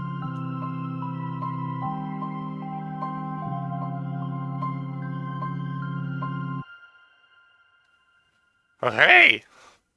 Lyrics-wise, this is one of my favorite tracks. And if you know enough about me, you probably know why. If not, I'm gonna get into it. Haley was saying some things. This one's deep in the heart of Nashville. This is another hometown song. I feel like that's one of the ways. I don't know how many songs on this album are, referring to or about going home. How many of them are about the relationship or the band or Paramore. But I feel like if there might be a 50-50 split, and I feel like that might be an interesting way to set the track listing. Verse 1. Tourists stumble down Broadway. Cumberland keeps claiming bodies, which that's the Cumberland River, in which there have apparently been multiple bodies found in said river in the last several years. All our best memories were bought and then turned into apartments. The club with all the hardcore shows, now just a grayscale dominoes. The churches overflow each Sunday, greedy Sunday morning. We talking about gentrification around here, peeps. Today we're talking about the whitewashing of Nashville, Tennessee, which I've not been able to experience firsthand, so I can only say so much to it myself. But I'm gonna let Hayley talk about it from her own perspective. But if we're talking about the club with all of the hardcore shows, now just a grayscale dominoes, I feel that. We've got, the more established, smaller venues that are also struggling because Ticketmaster has a stranglehold, and I do mean a stranglehold on the music industry, and no one can afford to go to shows nowadays, and the people and the venues that are affordable are having trouble paying their own bills. So it's a bad time, and I do get that element of what Hayley's talking about. Meanwhile, the churches are overflowing each Sunday, greedy Sunday morning, and we're opening the doors into that church in the pre-chorus where Hayley says, "Gift shop in the lobby, act like God ain't watching, kill the soul, turn a profit, what lives on, Southern Gotham." In DC Comics lore, Southern Gotham was once rural until development projects like the Pioneers Bridge brought rapid urbanization. This echoes the gentrification in the first verse, where expansion rewrites history and displaces communities, as gentrification tends to do. Southern Gotham becomes a site of Brainiac's conversion, linking back to the verses on religion as brainwashing, a way to rewrite identities and thoughts. Reference works on both levels, a city reshaped by power and minds reprogrammed under the guise of salvation. There's also obviously Gotham as its own sort of analog for New York. Also, I suppose, a play on words with Southern Gothic, referring to that sort of dark, uncanny, sort of horror aesthetic set in the South. That's what we're looking at. The pre-chorus, you got the gift shop in the lobby, act like God ain't watching, kill the soul, turn a profit. Now, I know those still hefty into the faith, especially in the southern churches, aren't paying a whole lot of attention to some of the things that Jesus has been saying lately, or the things that Jesus has said. People aren't really looking at that lately. I seem to remember a story of him walking into the temple where they realized that they were weaponizing religion for capital, and I think Jesus was, if I'm remembering the story correctly, not a fan. I think, from what I remember, Jesus had some things to say and things to do about that whole situation. And that is what continues to be happening, not just in the southern states, but also North America in general and elsewhere. Moving into the chorus, I'm the one who still loves your ghost. I reanimate your bones with my belief. I'm the one who still loves your ghost. I reanimate your bones because I'm a true believer. The bones and the ghost being of the true Nashville, the ungentrified true soul of Nashville. I feel like this song is sort of Hayley's ode to her hometown and the way that she remembers it, and calling for it to return to the way in which it used to be, perhaps. Verse 2 is where we get into some real shit. They put up chain link fences underneath the biggest bridges as unhoused architecture, probably. They pose in Christmas cards with guns as big as all their children. I think we know who we're talking about there. They say that Jesus is the way, but then they gave him a white face so they don't have to pray to someone they deem lesser than them. Which, thank you for writing that, Hayley. That's so good. That's so true. we're just gonna ignore the nationality of your most significant religious figure just to make your political beliefs make a little bit more sense? That's really what we're doing? Okay. All right. Freaking clowns. Moving into the pre-chorus. The South will not rise again till it's paid for every sin. Strange Fruit, Hard Bargain, Till the Roots, Southern Gotham. Strange Fruit is a song performed by Billie Holiday. According to the Wikipedia page, the song protests the lynching of African Americans with lyrics that compare the victims to the fruit of trees. And then Hard Bargain may reference the traditionally African American community in Franklin, Tennessee, called Hard Bargain, that developed on land purchased by a formerly enslaved man, Harvey McLemore, so he bought it from his former enslaver after the Civil War. Okay, and then Till the Roots, obviously also a reference to slavery and the cotton industry that was prevalent in that part of the states. South will not rise again till it's paid for every sin. Those sins being the history of lynching, so racial violence, gentrification, and slavery. As someone that is sort of from the Canadian Texas, I find songs like these very valuable, even though this is a very location-based song with a lot of location-based references. It also, refers to a culture that, as I said, extends far past the American South. Let's keep moving through. Chapter 14, Zissou. Zissou. Don't know what that means. What is Zissou? Team Zissou is a song performed by the Brazilian artist Zissou Jorge, if they're Brazilian, and part of the Life Aquatic Studio Sessions album, as in the Life Aquatic, like the Wes Anderson movie? I don't think that gave me more context as to what the song is about at all. Ooh. All right.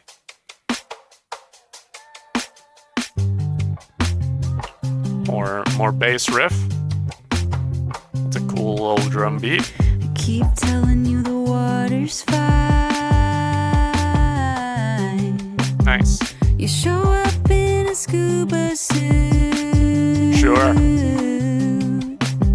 So come out to the deeper side. We could be like Team Zissou. I don't mind wasting my time in my Oh, I like the sound of that snare. You're always mine. Nice. Keep telling you the water's fine. Oh, I like that guitar part. That's nice. Oh, nice. Okay. You're always mine.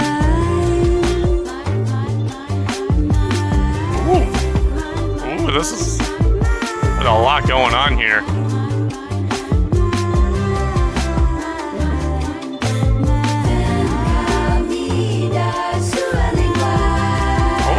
all right. Are we singing Portuguese now? Nice. You're always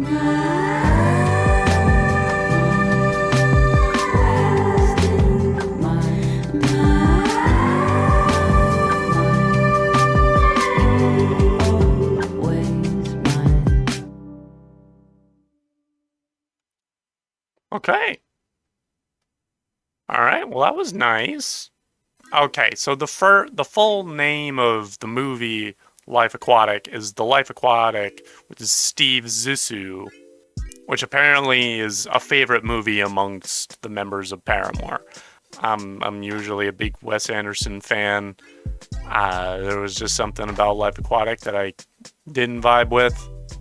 But I know enough about it to kind of have a sense of what they're doing with the song. Apparently, the movie inspired the creation of the Paramore cruise, which Paramore used to do with fans. No way. I'm sorry. You're telling me there were Paramore cruises? Paramore spent the last 4 days on the high seas with 2,700 fans who bought a booth at Paramore 2018, the exclusive cruise that featured shows of 7 bands and more than 20 special activities for the ship's guests, all reported by the coverage of Paramore Brazil. So it was made in part with a Brazilian Paramore fan account, I guess. That's so fun. Man, I wish I knew about the Paramore cruise. Not sure if I would have been able to go on it, but I wish I would have liked to know about it. So, Life Aquatic, from what I remember, is about this ship captain who's kind of an asshole, but finds out about an estranged son.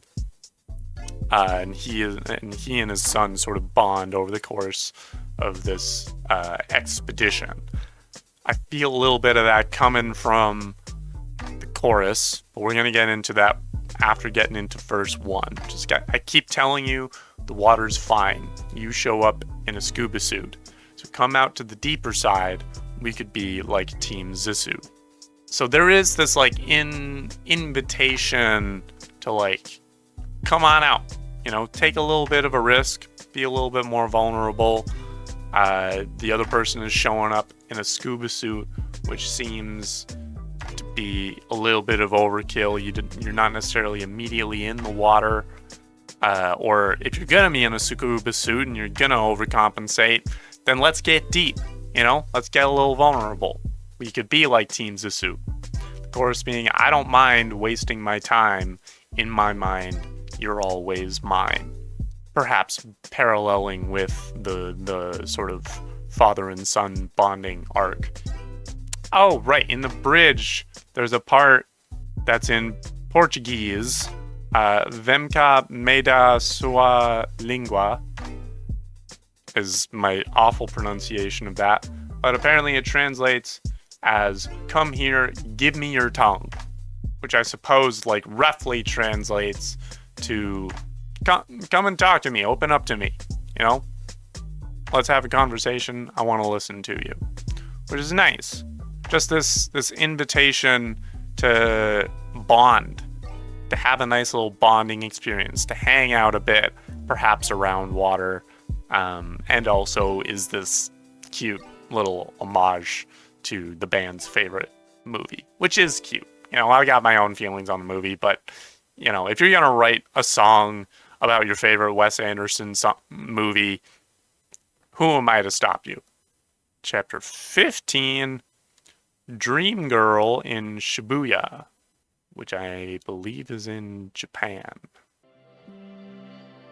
Ooh, shimmery with some piano.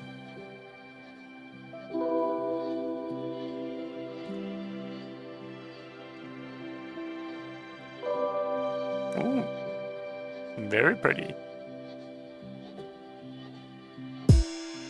Oh, that's crisp. Ooh.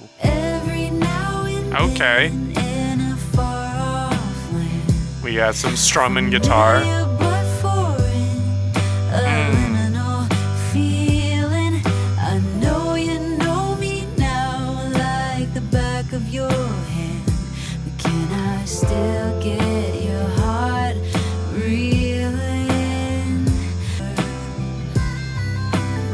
Ooh. That was a nice little touch. Between us, would it make you want me more? I wait for you. Ooh,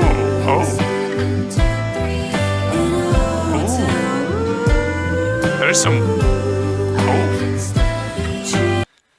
I can't quite put my finger on it, but there's something a little off kilter in this song.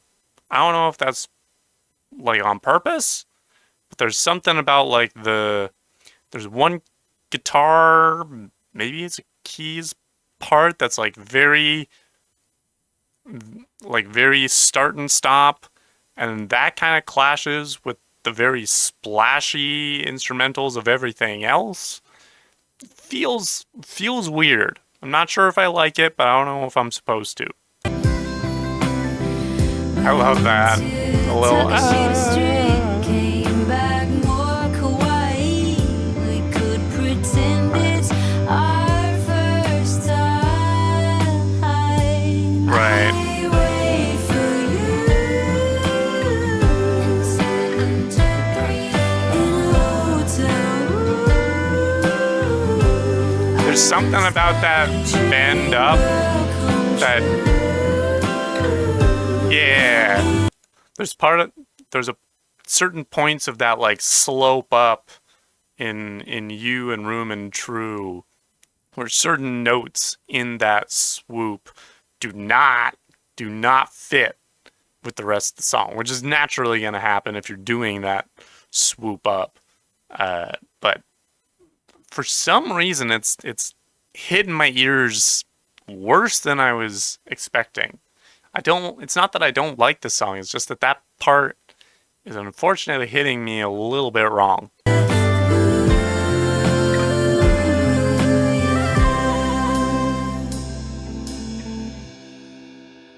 Okay.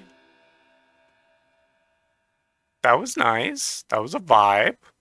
Apparently, according to the About section, this song draws clear inspiration from Sofia Coppola's film Lost in Translation, with its references to Japanese culture, hotel rooms, lobby bars, and the quiet ache of an intimate yet undefined connection.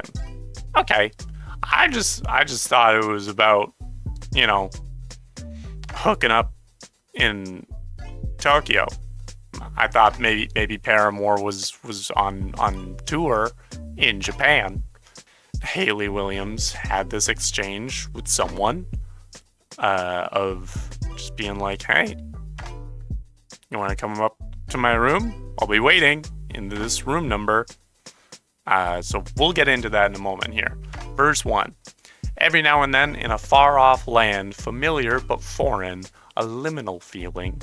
I know you know me now like the back of your hand, but can I still get your heart feeling? So that's the first hint where we establish that this is a relationship that has already existed. They already know each other very well. But I guess the rest of this song is sort of about using the newness or a new location that they've never been in this case, Shibuya, to sort of facilitate a novelty in their own relationship. Neither one of them is in a place that they're familiar with, but there's just enough that they're familiar with that they feel like they can kind of make their way around well enough to make a connection. Pre-chorus: should have stayed a mystery, sipping on Japanese whiskey in the lobby bar. I could say I gotta leave, but let's not let that come between us. Would it make you want me more? The unknown as like sexual tension of like, is it better if you know less about me? Because we just established in the first verse that you already know me very well, and can we maybe try and revert to a younger version of that relationship when we didn't know each other well and there was still intrigue that could create some excitement in the relationship. Moving then into the chorus: I wait for you in 7230 in the hotel room. I can still be your dream girl come true. Come on in Shibuya. The invitation of like, we can have this cute little rendezvous in this hotel in Japan. Who knows if we're ever going to get this chance to be here doing this with each other. We got to take this chance while we have it.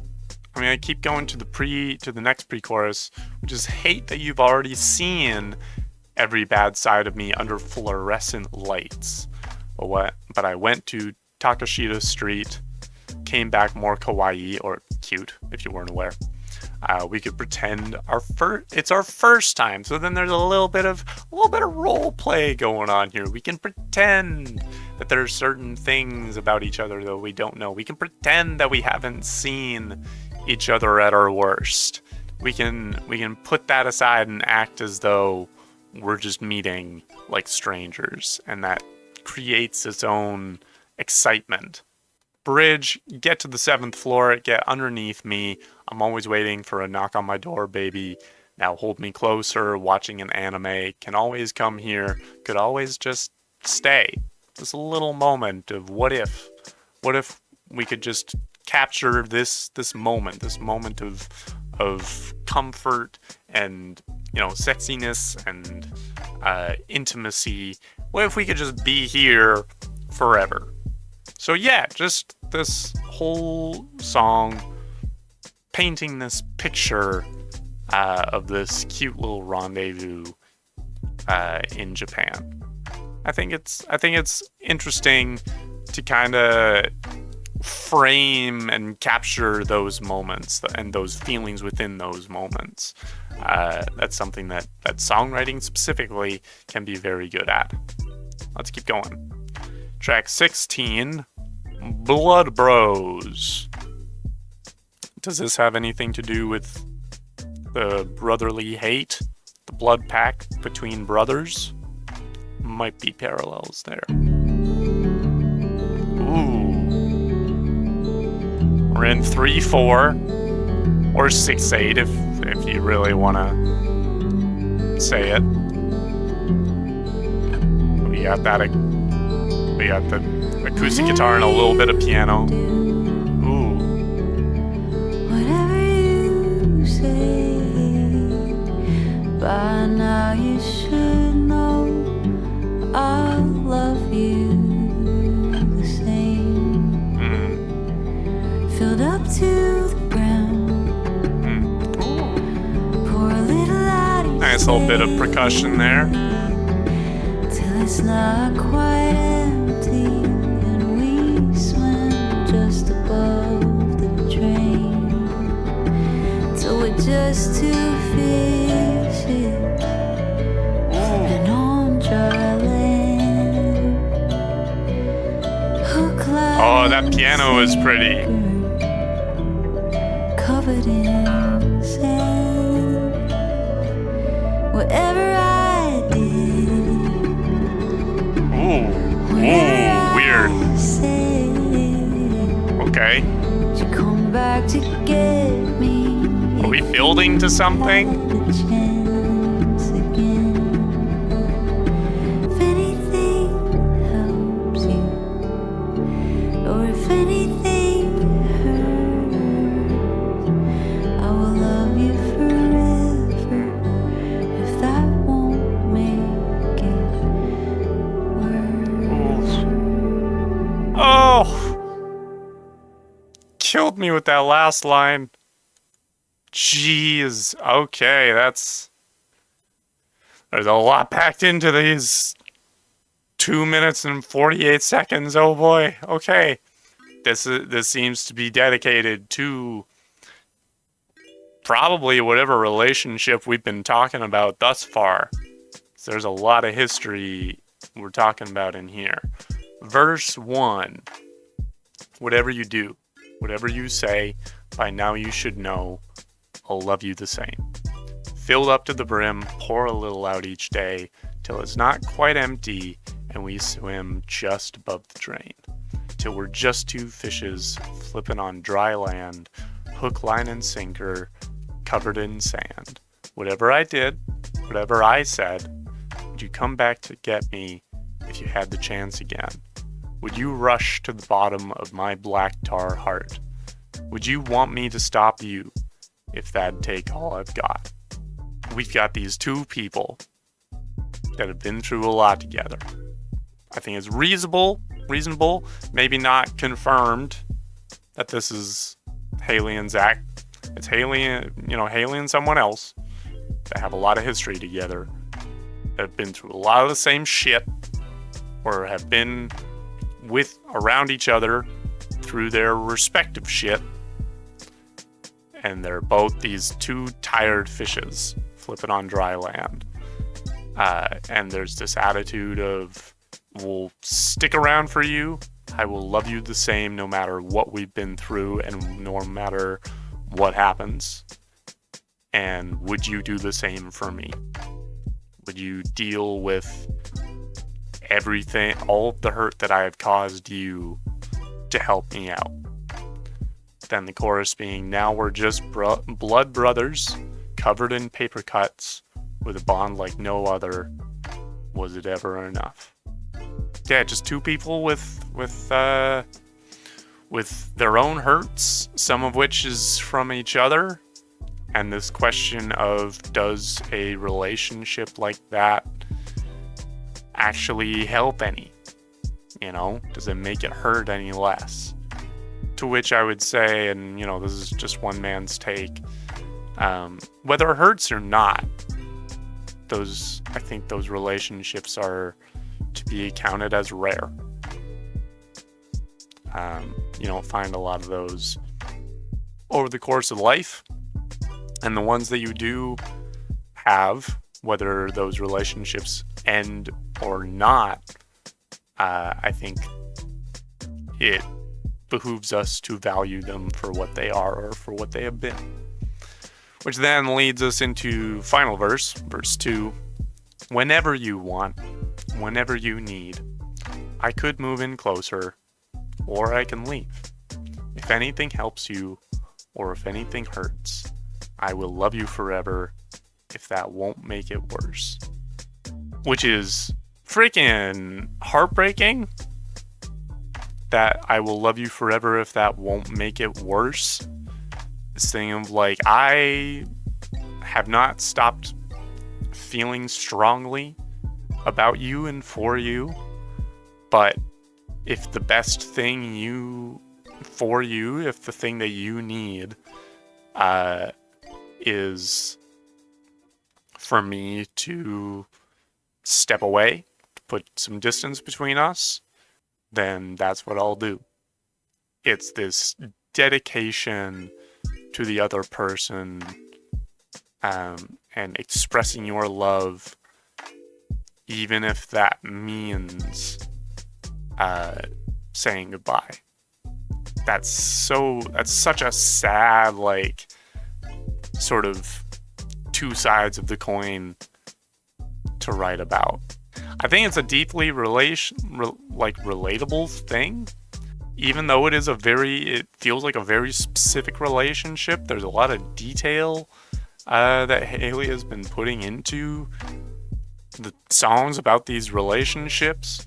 And I think enough of that detail makes it more relatable because it provides that sensory information that we can then fill in the rest of the gaps with our own experiences, and actually makes the relatability of it even stronger. Let's keep going to a song title that I think is a very logical follow-up. The song is called I Won't Quit on You, in case that wasn't already clear. Second last track. Let's hear about not quitting. Stranded here on Mars. Okay, we're on What's Mars. the odds you'd get stuck here too? Probably pretty low. Okay, Might be a more lost steady cause. strumming. Who'd have thought there'd be so much left to lose? Come hell or heaven, Alright. angels or devils, I won't move. One thing I've noticed about this album, being as long as it is, and also having come out after Petals for Armor and Flowers for Vases, I think is what it was called, Descansos, I've been hearing elements of both in this album. You know, you've had your sort of pop rock, like bass-driven songs scattered in here, but also you've got a lot of the same, like Descansos was pretty much entirely, like, basically an acoustic album. which I really liked that Hayley kind of stuck to that. And this has got enough space in it to be both.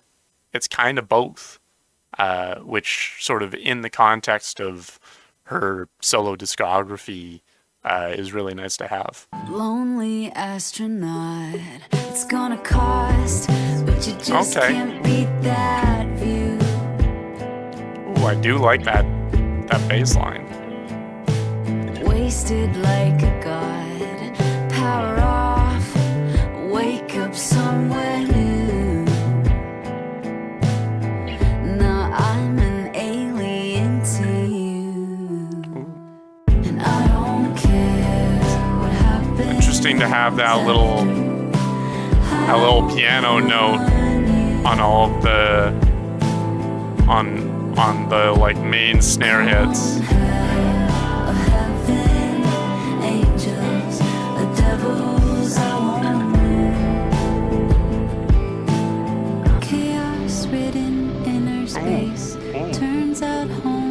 Ooh, that's fuzzy. Oh, what's with the fuzz? Okay, is the fuzz for because we're in space?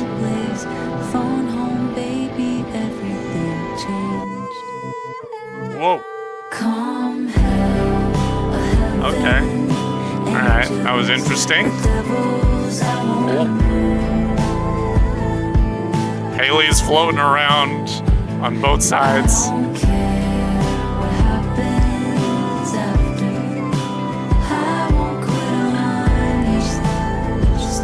Going on different sides. Oh. Chaos reaches outer space. Turns out nowhere is a place. Look down on a brilliant blaze. Phone home, baby, everything changed. Ooh, and we do a little bit of reverse in there. Okay. Let's just get into the lyrics, I guess. Verse 1, stranded here on Mars. What's the odds you'd get stuck here too? It might be a lost cause. Who'd have thought there'd be so much left to lose? Then chorus, come hell or heaven, angels or devils, I won't move. I don't care what happens after. I won't quit on you. We've still got this, fraught relationship that we still have quite a bit of care for.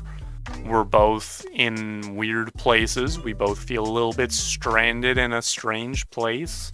But the fact that we both feel that way is perhaps a bit of a blessing. Might be a lost cause. Who would have thought there would be so much left to lose? Suddenly you're realizing how much you value this relationship and how much of it you want to save. Moving on to verse 2. Lonely astronaut, it's gonna cost, but you just can't beat that view. Wasted like a god, power off, wake up somewhere new, now I'm an alien to you.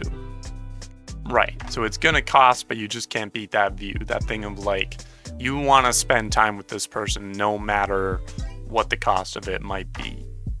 Because you start to wake up in different places and time is passing and you're at a place where now you guys aren't as close as you used to be. You feel like aliens to each other, which also then fits into the space setting that we've apparently been situated in for this song. Bridge, we got chaos-ridden inner space. Turns out home is not a place. When I think home, I see your face. Up there so long, everything changed. Chaos reaches outer space. Turns out nowhere is a place. Look down on a brilliant blaze. Phone home, baby, everything changed. So yeah, I guess taking it back into sort of introspective of like inner space being chaos ridden, you're a little bit of a mess. Turns out you don't really feel like you have a home. When I think home, you see your face. You see this other person's face, but now they're not even around, so you don't have even a place or a person to anchor to. chaos reaches outer space. So now that inner space that's got already ridden with chaos, that's starting to extend. Exterior, turns out nowhere is a place. Turns out you can end up nowhere. Look down on a brilliant blaze of things just burning up around you, and a lot of things falling apart. Phone home, baby, everything changed. Which may also be a reference to the wildfires in California of earlier this year. Of look down in a brilliant blaze, phone home, baby, everything changed. Maybe Hayley got a call being like, hey, we need to talk because a lot of things have changed. So a lot of this song is a bit of a reckoning of a lot of things that have kind of ended, but also there are some things that continue to be that you didn't expect to be, and a lot of things that are uncertain as we head into the final track, Parachute, which has been one of the more difficult ones to avoid. This one's been everywhere on TikTok, and so I've been trying my best not to hear it, but now I can. Oh, Jesus Christ. Okay. Yes, I saw her. Oh, piano. Her spiraled hair. Okay. And I could see it. Okay. Our life in a movie. And now Ooh, that's nice. spinning Oh, I like that a my lot. web up in the air. My spider That's very cool. Rain's gonna fall, wash away the life I'm leaving.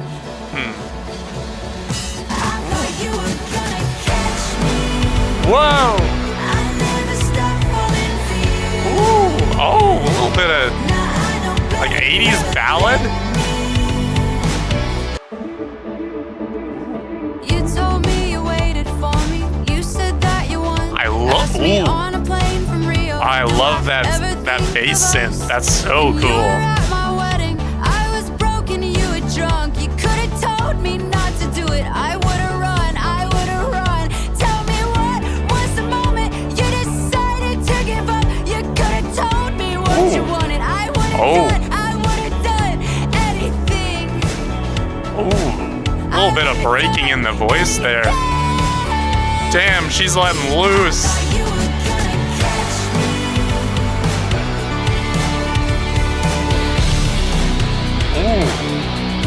Ooh, oh, that's heavy. Ooh, Watch me fall. ooh, okay, Watch me fall through the nice. Ooh, good hits. Watch me fly. Okay. I thought you were gonna catch me. Ooh, nice little fill there. I never stopped falling for you. Now I know better, never let me leave home without a parachute.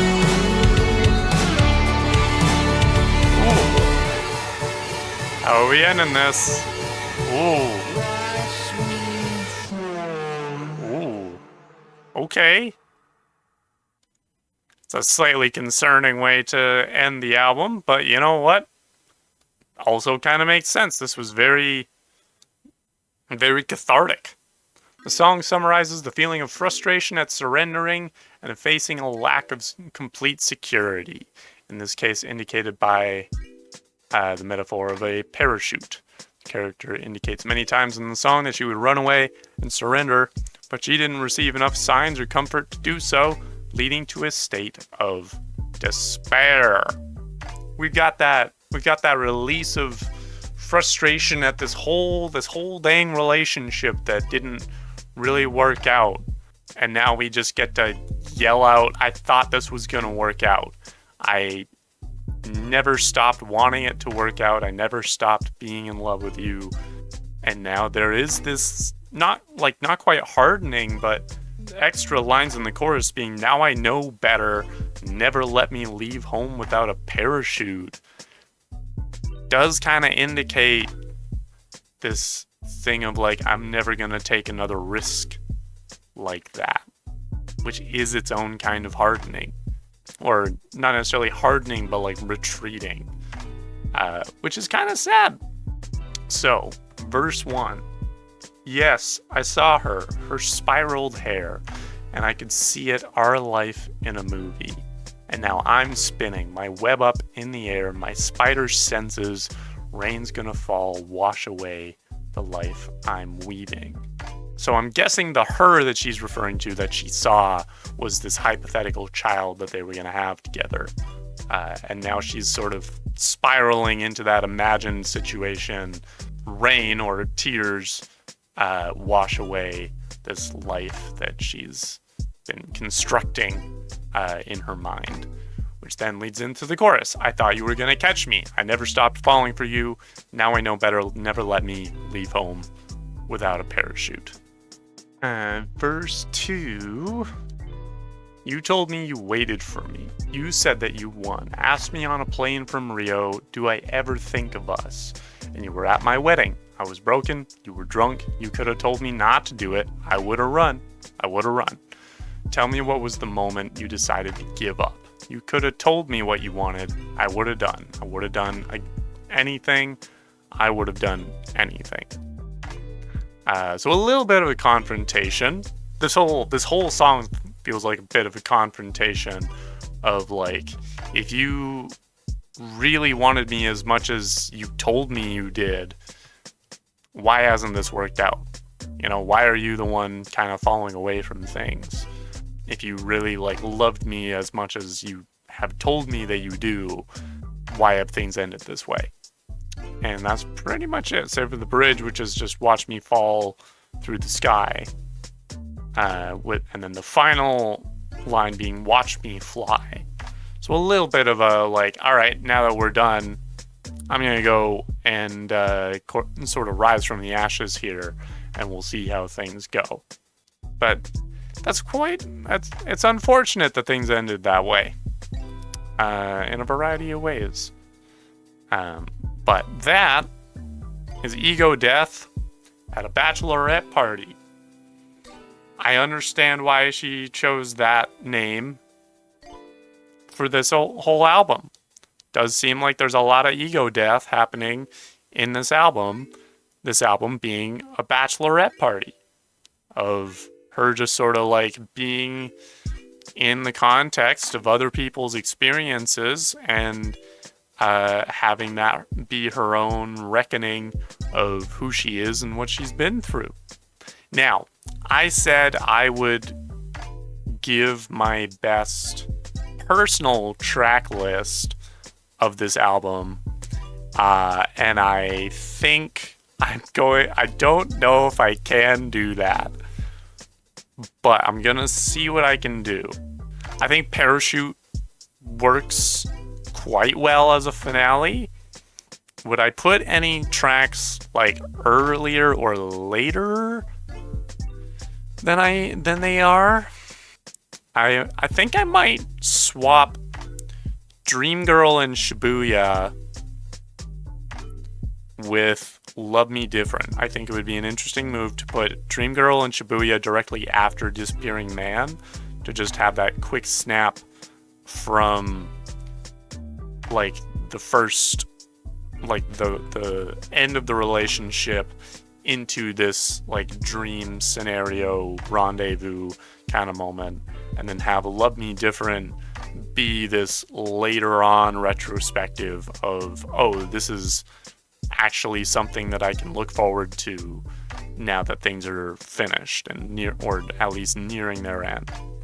I suppose another question would be, this is a freaking long album, and I wonder if it needs to be as long as it does. Like I said, a lot of these songs are touching on a lot of the same material. Like, keep ego death, keep Mirtazapine, but I don't know if we need I Won't Quit on You and Blood Bros. I don't know if we need I Won't Quit on You, Blood Bros, and Zissou. You can keep Zissou if you want to keep the Life Aquatic song. That's fair. Discovery Channel didn't really grab onto me as much, so I don't know if we necessarily need that one. Hard is also one that I don't know if I would miss. I liked this album. I think it's a very good album, but there were definitely a handful of tracks on here that I think I will probably be skipping if/when they come up in my shuffle. Not sure if I would call it an Oops All Bangers album, but it's very solid.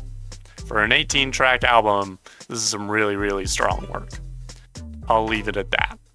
Hopefully you enjoyed this video. Hopefully you liked my thoughts on it. If you've got your own thoughts, your own theories, your own explanations and interpretations of these songs, let me know in the comments. I love to hear other people's interpretations. That's part of why I encourage it, is I like encouraging other people to engage with pop music. You know, just because it's pop music doesn't mean that we shouldn't be encouraging literacy in it. We should be looking at the lyrics and the ways in which musicians are putting intentionality or not putting intentionality into their work as pop artists. And I think one of the best ways to do that is to start paying attention to the music that we're listening to and the things it's saying and the things it's not saying, and the amount of effort that you can feel in the music that you listen to.